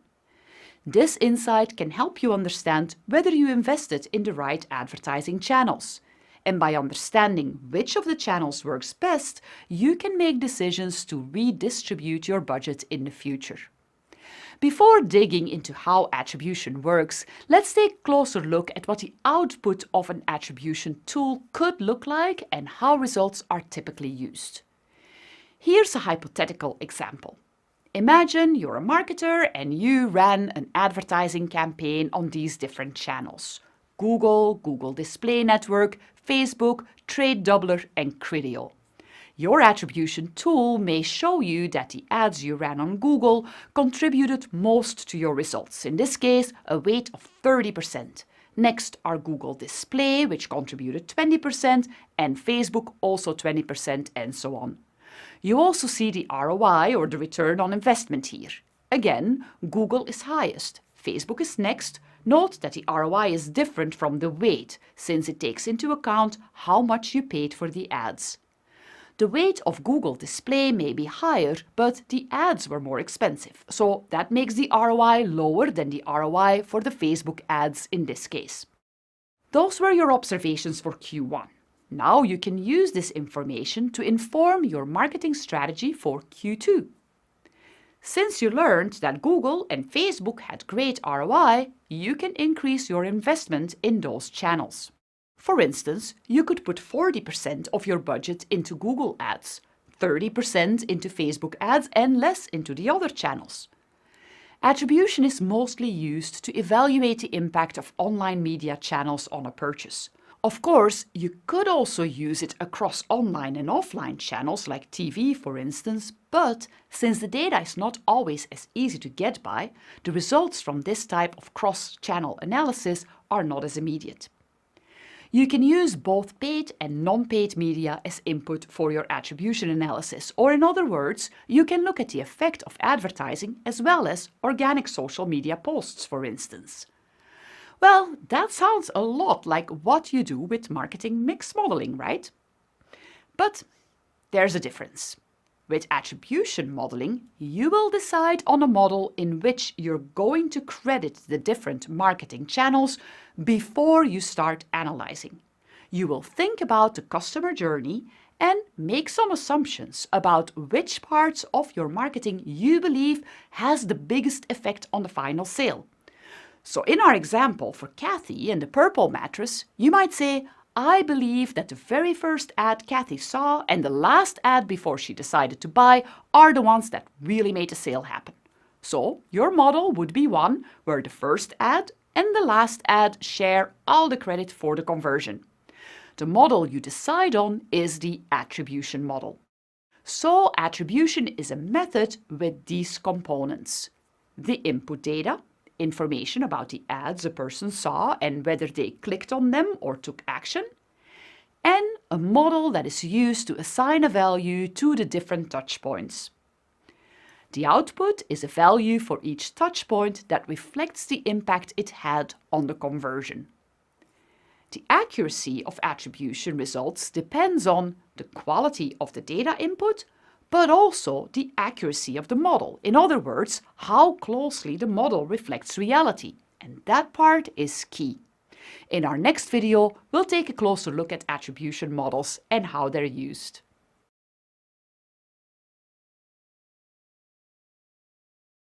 We just saw how in attribution we use a data input and apply a model to that data. The model we use is determined before we run the analysis. There are two different types of models that are commonly used: single-touch and multi-touch models. We'll explain the most common single-touch models in this video. In single-touch attribution models, the assumption is that there's a single ad that is responsible for the results you observe. So even if a person is exposed to many ads for a particular product or service before they decide to take action, the action, like a purchase for instance, is attributed to just one of those ads. The most commonly used model is the last click attribution model. It gives 100% credit to the last click from a person before a conversion took place. Even if a person saw and clicked on many ads before that, the model still assumes that the last ad the person clicked on is solely responsible for the sale. Let's think about an example. Remember Kathy from our last video? She was looking for a mattress, and on her journey before buying the mattress, she was exposed to many different ads. If we were to use the last click attribution model, we would assume that the last ad Kathy clicked on was 100% responsible for the mattress purchase she made. So even though Kathy saw and maybe even interacted with some ads before, only the last ad she clicked on would be considered to be the reason she purchased. In this case, that was an ad she saw on her computer. Another single-touch attribution model is the last touch model. Like last click models, this model also takes only one touch point into consideration, but in this case, there's no need for a click. This model gives 100% credit to the last ad a person interacted with before a conversion, whether the person just saw the ad or clicked on it. So in our example for Kathy, the ad that would get the credit would be the very last ad Kathy saw or clicked on, which would be the ad she saw in the New York Times. Then there's the first click attribution model, which gives 100% credit for a conversion to the first click on the conversion path. So in Kathy's case, we would attribute her mattress purchase to the first ad she clicked on, which just happens to be the same single ad she clicked on. So in this case, the last click or the first click attribution model would give us the same result. Finally, the first touch attribution model, which gives 100% credit for a conversion to the first interaction in the conversion path, whether that interaction was a view or a click. So basically, all credit goes to the first ad the person sees or clicks. In Kathy's case, all the credit for her purchase would go to the very first ad she saw for a purple mattress on her Facebook newsfeed. So now we know the 4 single-touch attribution models. But you may wonder how marketers actually use these models, or more importantly, how they decide which model to use. Having an attribution model will help marketers decide on how to plan for their marketing mix for future campaigns, or how to optimize campaigns that are running now. If we think that the last ad people interacted with is entirely responsible for their purchase, like in a last touch model, and if we see the last ad was most of the time a Google search ad, for instance, then advertisers may decide to shift more of their budget to Google search, as they consider it responsible for most actions. So you can see how the type of attribution model you choose has a big effect on your budget planning. So how do you choose the type of attribution model then? Much depends on the type of business you have or your business goal. If you use first touch or first click attribution, you put a lot of weight on the beginning of the customer journey or the top of the purchase funnel. In fact, you're saying that the ad that helped generate awareness was responsible for the purchase you're seeing. With a model like that, you would recommend to shift more of your marketing budget to advertising that helps to add people to the top of the funnel. Marketers may like that strategy if it's their goal to generate more awareness for a brand or a product, like in the case of a new product launch, for instance. With last click or last touch attribution models, a lot more weight is given to the bottom of the funnel. In other words, you really credit the ad that is responsible for closing the deal. In cases where you're eager to move more people to conversion, like in direct response campaigns, this may be a better strategy to use. But while these single-touch models are popular, marketers agree that they're not a very accurate representation of reality. For the majority of conversions, it takes more than one touch point for people to convert. Hence, models that give credit to more than one touch point are considered to be more accurate when evaluating what made people buy. Models that credit more than one touch point are referred to as multi-touch attribution models. Let's look at those in our next video.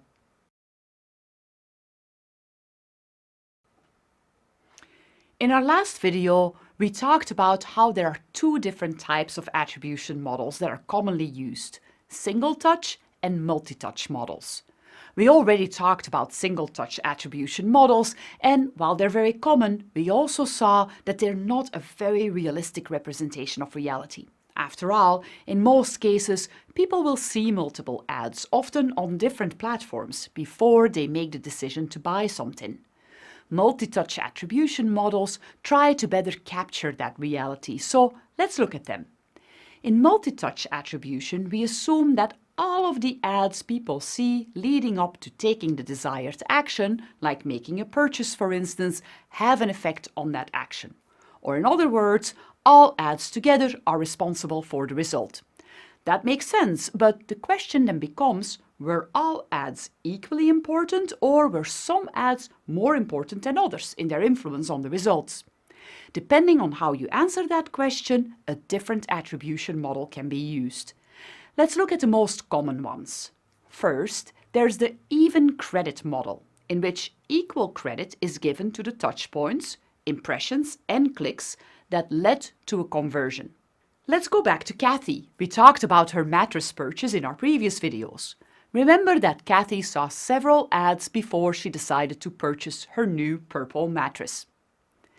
In the even credit model, we assume that all the ads Kathy saw played an equally important role in her purchase decision. The time decay model gives credit to touchpoints, clicks or impressions based on how recently they happened. This model gives more credit to touchpoints that happened more recently, so closer to the conversion. In the case of Kathy and her mattress purchase, using this model would mean that the New York Times ad would get most credit for her conversion. Next would be the YouTube ad, then the display ad she saw on her phone, and the first ad she saw would get the least credit. Another approach is the positional model.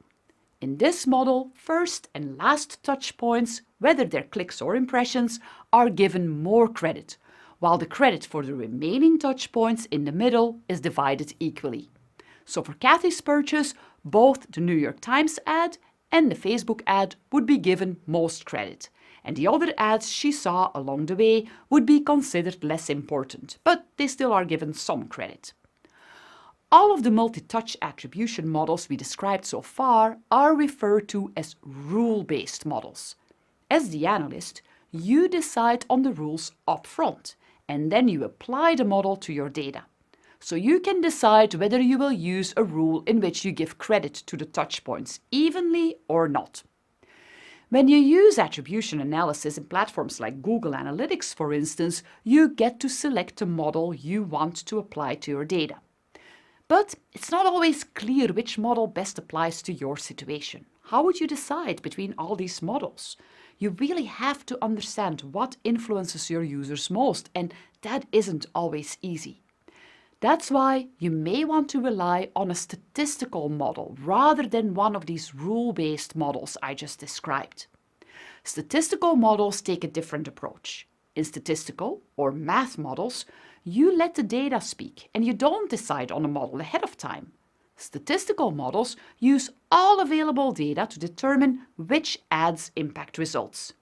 This data-driven attribution model then assigns fractional credit for a conversion to touchpoints based on their estimated incremental impact. So instead of using your intuition to choose a rule, a statistical model uses the available data to figure out which touchpoints have the most influence. Statistical models are more robust and often better at reflecting reality. Let's look at an example of how marketers might use attribution. Let's go back to Kala and Ivy. During the summer, Imra ran campaigns across Facebook and Instagram with the goal to get people to subscribe to her new weekly flower delivery service. The campaign used a variety of ads. On Instagram, she primarily focused on creating awareness for the service with video ads that explained how the service works and different image ads showcasing the seasonal bouquets. Imra also used Facebook to show ads with a coupon. Imra is now preparing the advertising budgets for the coming year, and given the success of the flower delivery service, she wants to increase marketing spending. She's now evaluating what the focus of her campaign should be. She decides to use attribution. When using the most common last touch attribution model, she finds that the ads on Facebook with the embedded coupon are driving all the conversions. So she could conclude that it would be best to put all her advertising dollars in a similar campaign next year. Imra understands that the ad on Facebook with a promo attached would not have been nearly as effective without the awareness generated by the other campaigns. So she decides to take another look at her attribution model. Instead of using a last click model, she uses the even credit model. Applying that model shows that the awareness ads on the path to purchase were indeed important to generate conversions. So Imra decides to include another awareness campaign for the coming year. Changing the attribution model helped Imra understand the influence of her campaigns. But it would have been even better had she used a statistical or data-driven model. That way, she would not rely on her intuition of how the influence of different ads may be spread along her customer's journey. You can rely on tools like Google Analytics, for instance, to do this type of analysis, but in many cases you'll find that marketers will rely on data scientists or research agencies to help them out with this. Measuring advertising effectiveness across channels is quite complex, and getting expert help can at times be necessary. As you've probably noticed as we went through this video, there are a few complicating factors when measuring across platforms, which have to do with how readily the data is available for each channel and how reliable the data really is. In our next video, we'll look at the essence of these complexities.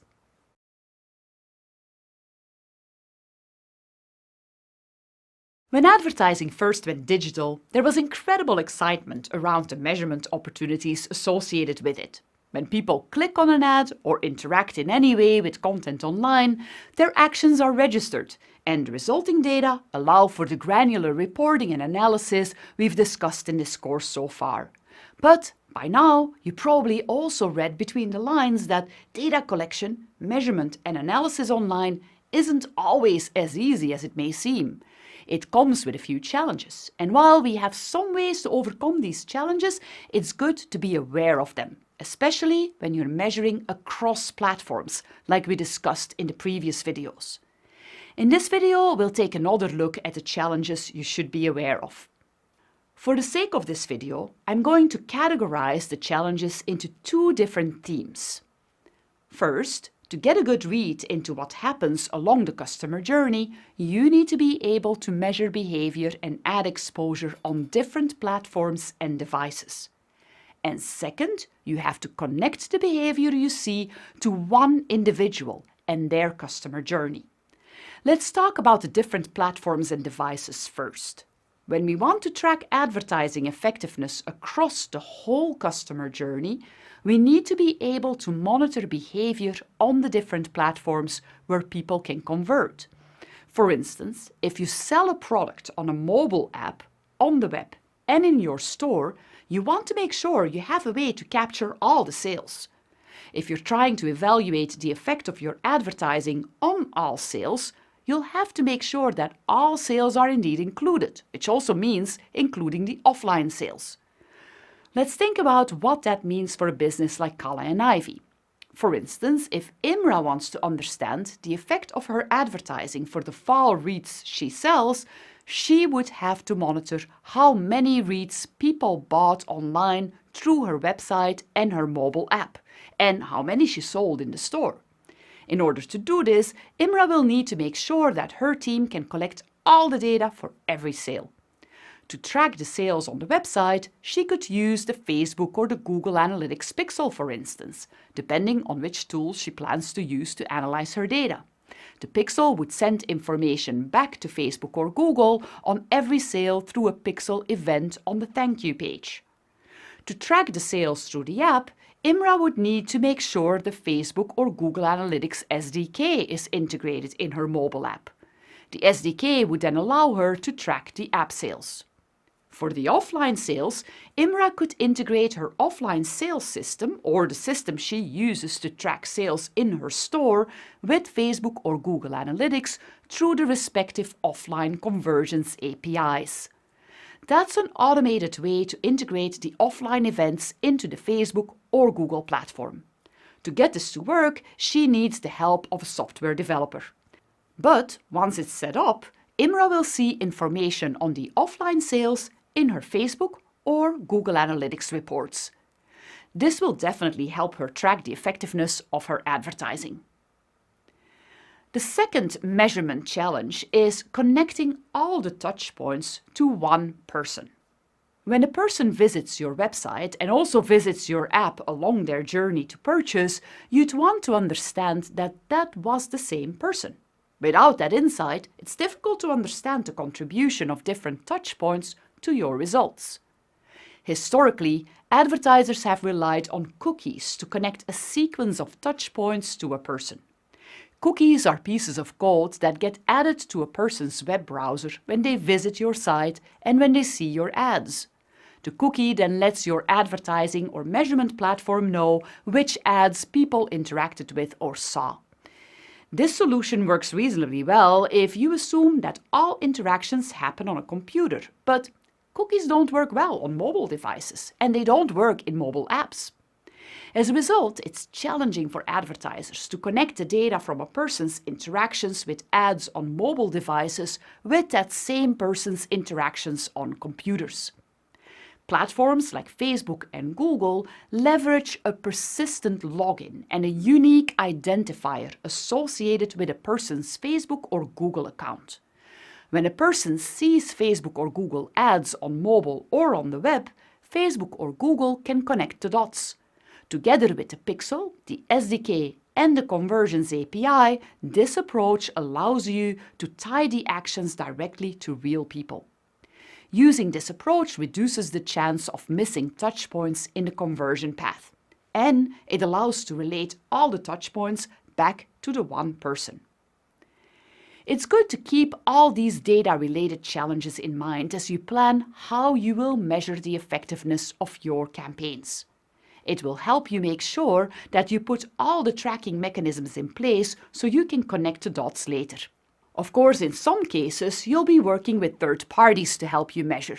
Make sure that you discuss these challenges with them ahead of time, so you're aware of how they can help you track across platforms and link the touchpoints back to an individual.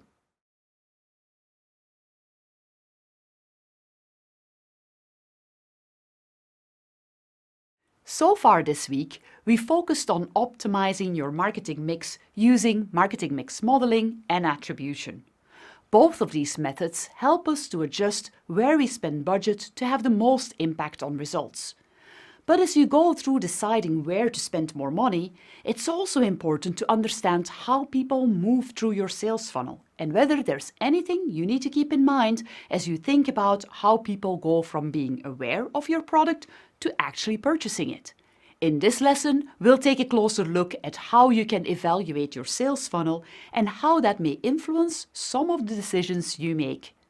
We've previously discussed sales funnels when we looked at ROI, ROAS, and customer profit.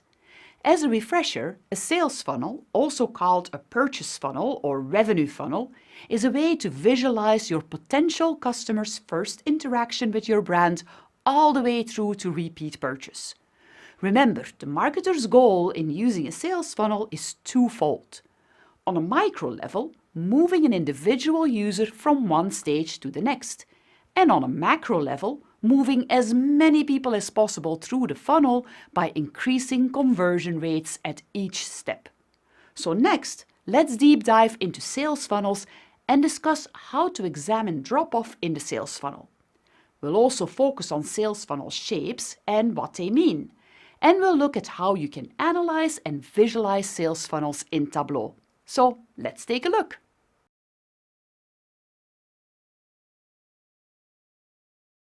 Now that we know the basics of sales funnels, we're going to dive into how to analyze and optimize a sales funnel. First, let's focus on the individual level. That helps us evaluate whether there's a logical flow to how people move through the funnel and whether there are any ways in which we can make this process smoother. To keep it simple, we're going to look at an online sales funnel through a website. Of course, funnels could include offline activities as well, like a phone call with a salesperson or a written contract for a service, for instance.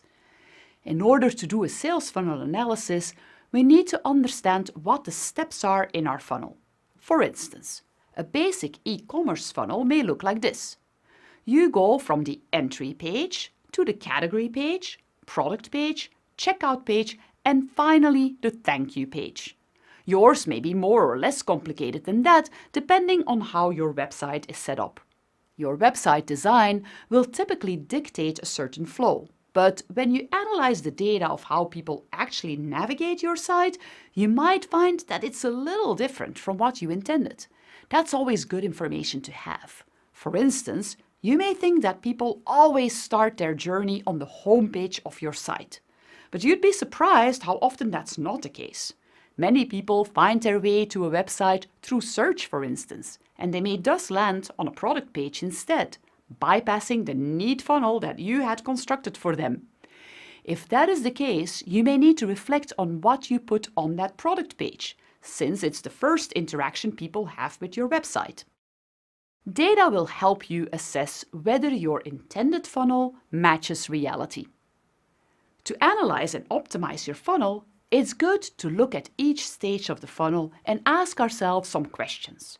Remember that every funnel typically consists of roughly 4 stages: the awareness stage, the interest and consideration stage, the conversion stage, and the retention stage. First, we'll take a look at the awareness stage. We want to focus on questions like, what pages are people entering our website on? Is it our homepage? A landing page? Using this information will help us optimize our pages and push users down the funnel. It's very important to evaluate whether people are getting the first impression you intended for them. For instance, if they land on a product page first, it may be good to add some general info about your company and a variety of products you offer, so people who are not super interested in the product of focus aren't lost. How long are people spending on their first page? Using this information will help us understand if our content is interesting to our consumers and if we are attracting the right consumers. If we see a high bounce rate, perhaps we need to look at where people are coming from. If they came in through one of our ads, but they don't stay, we should look at that campaign and evaluate whether our message was right and whether it was targeted at the right people. Attracting traffic to a website without seeing real engagement is a real waste of money, so definitely worth another look. What channel are people coming from? This will help us narrow in on what's working and what's not from both an organic and paid media perspective. Could also point to additional marketing opportunities. For instance, if many users are coming in from a blog post, we could expand that out to a white paper and collect email addresses to generate leads, for instance. Where do users go after their first page? Do they head straight to a category page, search, bounce off the page? All of these are insights that can help us optimize our funnel. If you see people go to search after their first page, for instance, it may mean that people did not get what they were looking for in the first place. So you may want to try and remedy that. As you can see from this list of questions, in the awareness stage, it's all about attracting the right audience and making a good first impression. Then, at the interest and consideration stages, you'll want to ask your data questions like, what are people searching for on my site? Is it a specific item or category? What category and product pages drive the most traffic? Where does that traffic go from those pages? This information can help you evaluate whether you're promoting the right products, and it may also help you prioritize which pages to polish first. You also want to understand what the drop-off is between browsing and getting to the first step of your purchase. It's important during this stage that people research your product and get all the information they need to purchase. But you also want to know whether there's anything that keeps people from taking the next step and actually converting or buying. It may give you clues as to whether you are actually giving people the most crucial information, or whether you're making it easy for them to make their decision. Then, at the conversion stage, you'll want to really dive into the purchase process to understand where do users drop off, do they get through the full checkout process easily, and if not, what makes them leave? For instance, do they get blocked filling out information? Maybe you're asking them for too much. Or do they drop off when you calculate the shipping costs? That might be a sign that you should re-evaluate when you provide shipping costs, or maybe even consider free shipping and increase your price.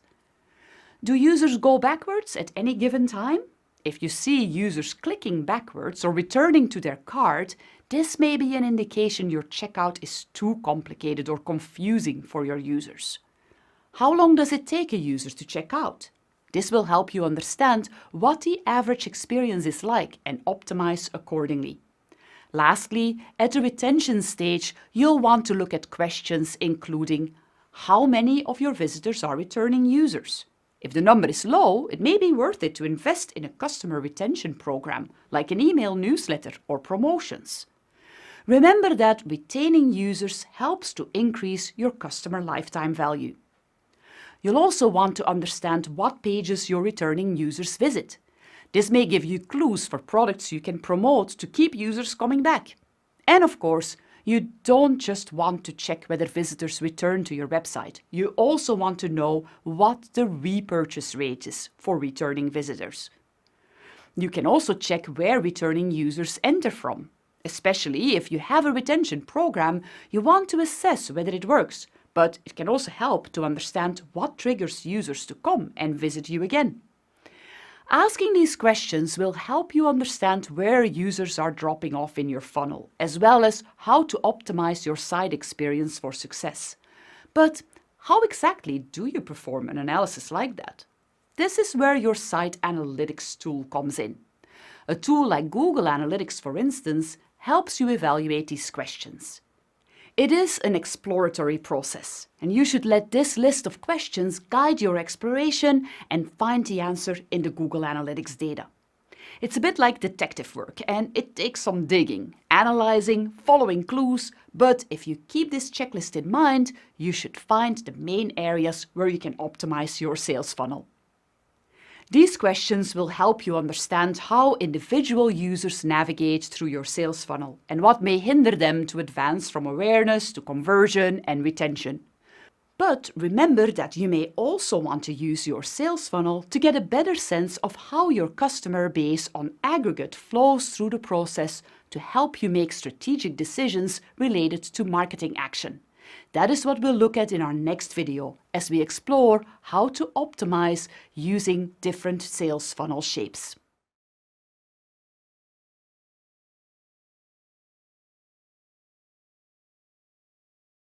Now that we've learned about optimizing sales funnels on a tactical level, let's zoom out to think more strategically about sales funnel shapes.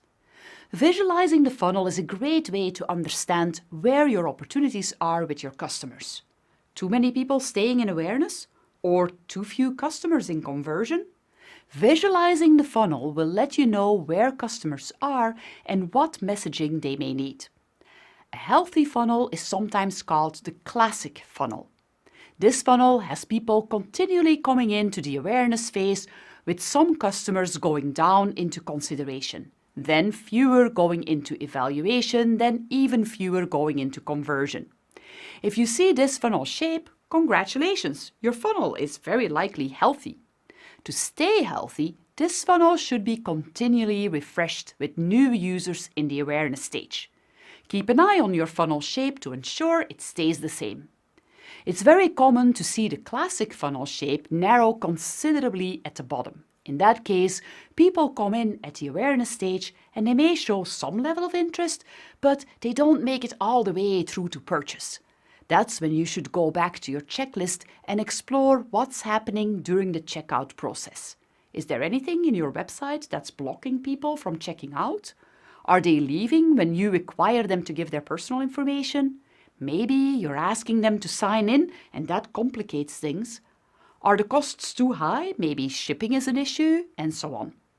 In a case like this, it may be worth considering a conversion campaign, where you specifically target the people who have had an interaction with your brand already and encourage them to convert, for instance, with a promotion.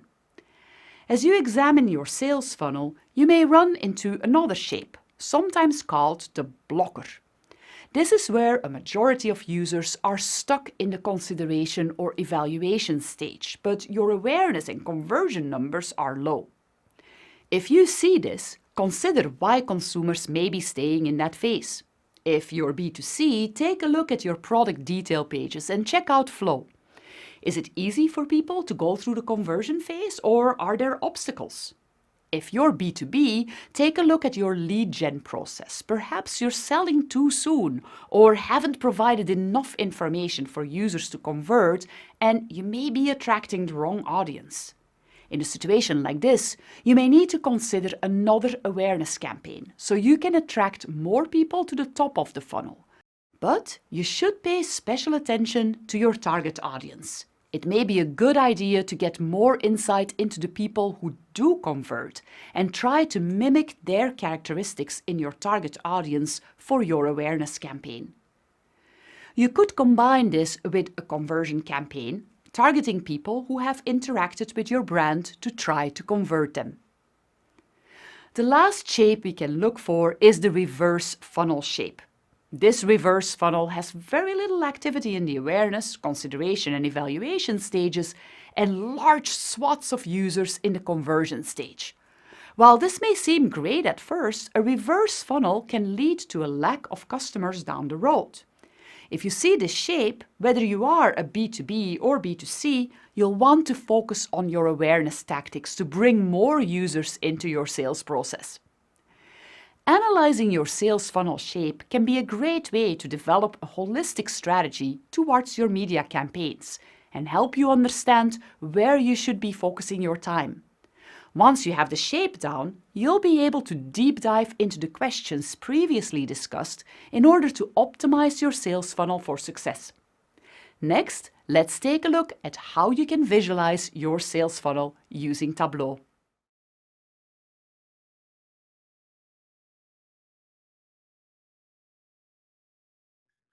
In this video, we're going to create a sales funnel visualization 2 different ways using Tableau.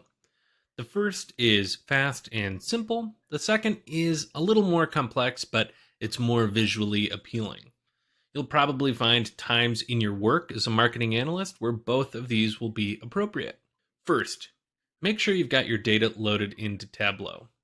Our data is just called funnel.csv, so I will click on text file and open up my data. And this is a CSV and we're not connecting any other sheets, so we'll just click on sheet 1 down here at the bottom. For the first simpler funnel visualization, we need to do a few things first over in the data pane on the left side of the screen. First, I'm going to duplicate my KPI data. I'll need 2 copies so that we can mirror one to get the funnel visualization effect. I'll click on this downward arrow here and then click duplicate. Next, I'll drag both KPI measures over to the column tray. To show that funnel visualization, we need to reverse one of these. I'll double click on the x-axis of the left side of the visualization. In this window, I'll click on the checkbox labeled reversed under scale, then click out of that window. That reversed the data so that the 0 for both sets of numbers is in the middle of the visualization. Now, to finish off this funnel visualization, we need to add the stages of our funnel. In this spreadsheet, that's just titled Stage. To ensure that this shows correctly, we need to convert it to a dimension. I will click on the downward triangle again and click on Convert to Dimension. And finally, I'll either double click Stage or just drag it over to the rows tray. And there it is, a funnel visualization. We can customize and polish this so that it looks a bit cleaner, but the basic structure is there. Let's remove the column divider lines. Up in the top toolbar, I'll click on Format and then Borders, which opens up a format menu over on the left. I'll click on the Columns tab and then remove the column divider under the Pane drop-down menu. So now we don't have that line running straight down the middle of our funnel. For the second funnel visualization, there are a few more steps, but the finished product looks a bit more polished.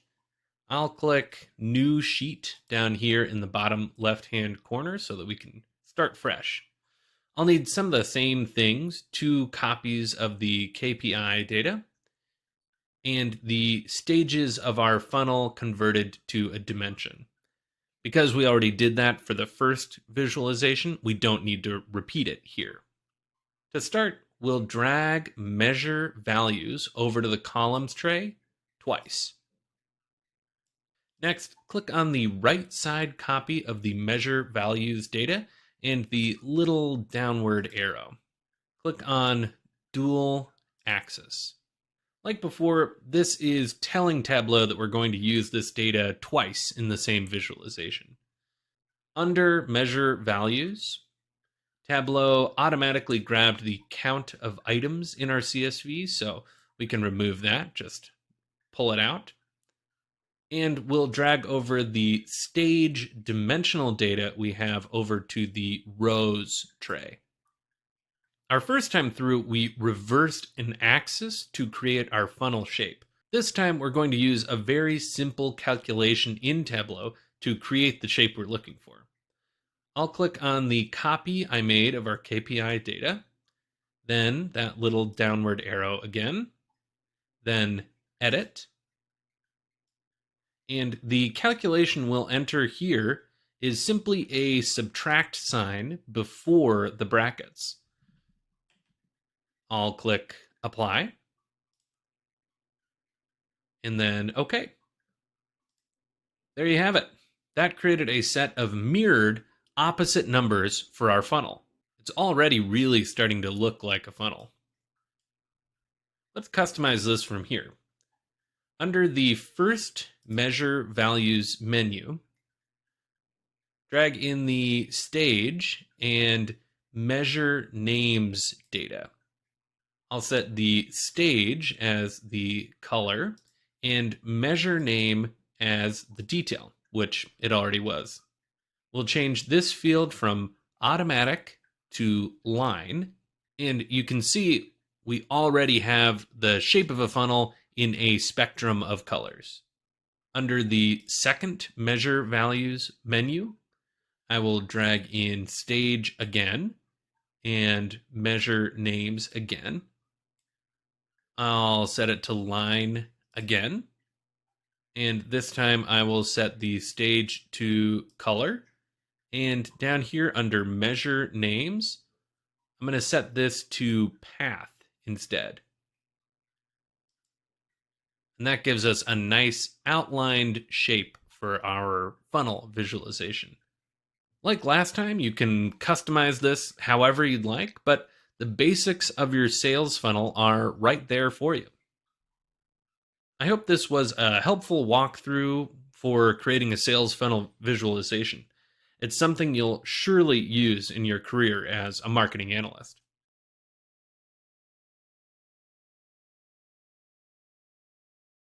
Congratulations, you finished another week in the Analytics for Marketing course. You now have a set of new tools to help you optimize your marketing mix as well as your sales funnel. You learned about marketing mix modeling and how it can be used to optimize your marketing mix. By bringing your data together in a marketing mix model, you can generate insights in which channels have historically contributed most to your results, and that will give you a great tool to optimize the use of your marketing budget going forward. We also covered attribution and how attribution analysis can guide your decision-making when it comes to allocating budgets online. You also know what to look out for as you now understand the limitations and challenges that come with these marketing analysis techniques. And you know how to analyze your sales funnel, both at the tactical micro level as well as the more strategic macro level by assessing funnel shapes. Next, let's apply everything you learned in this course in a practical project. I think it'll give you a glimpse into what the day-to-day tasks of a marketing analyst look like, and it will be a great way to practice. Good luck!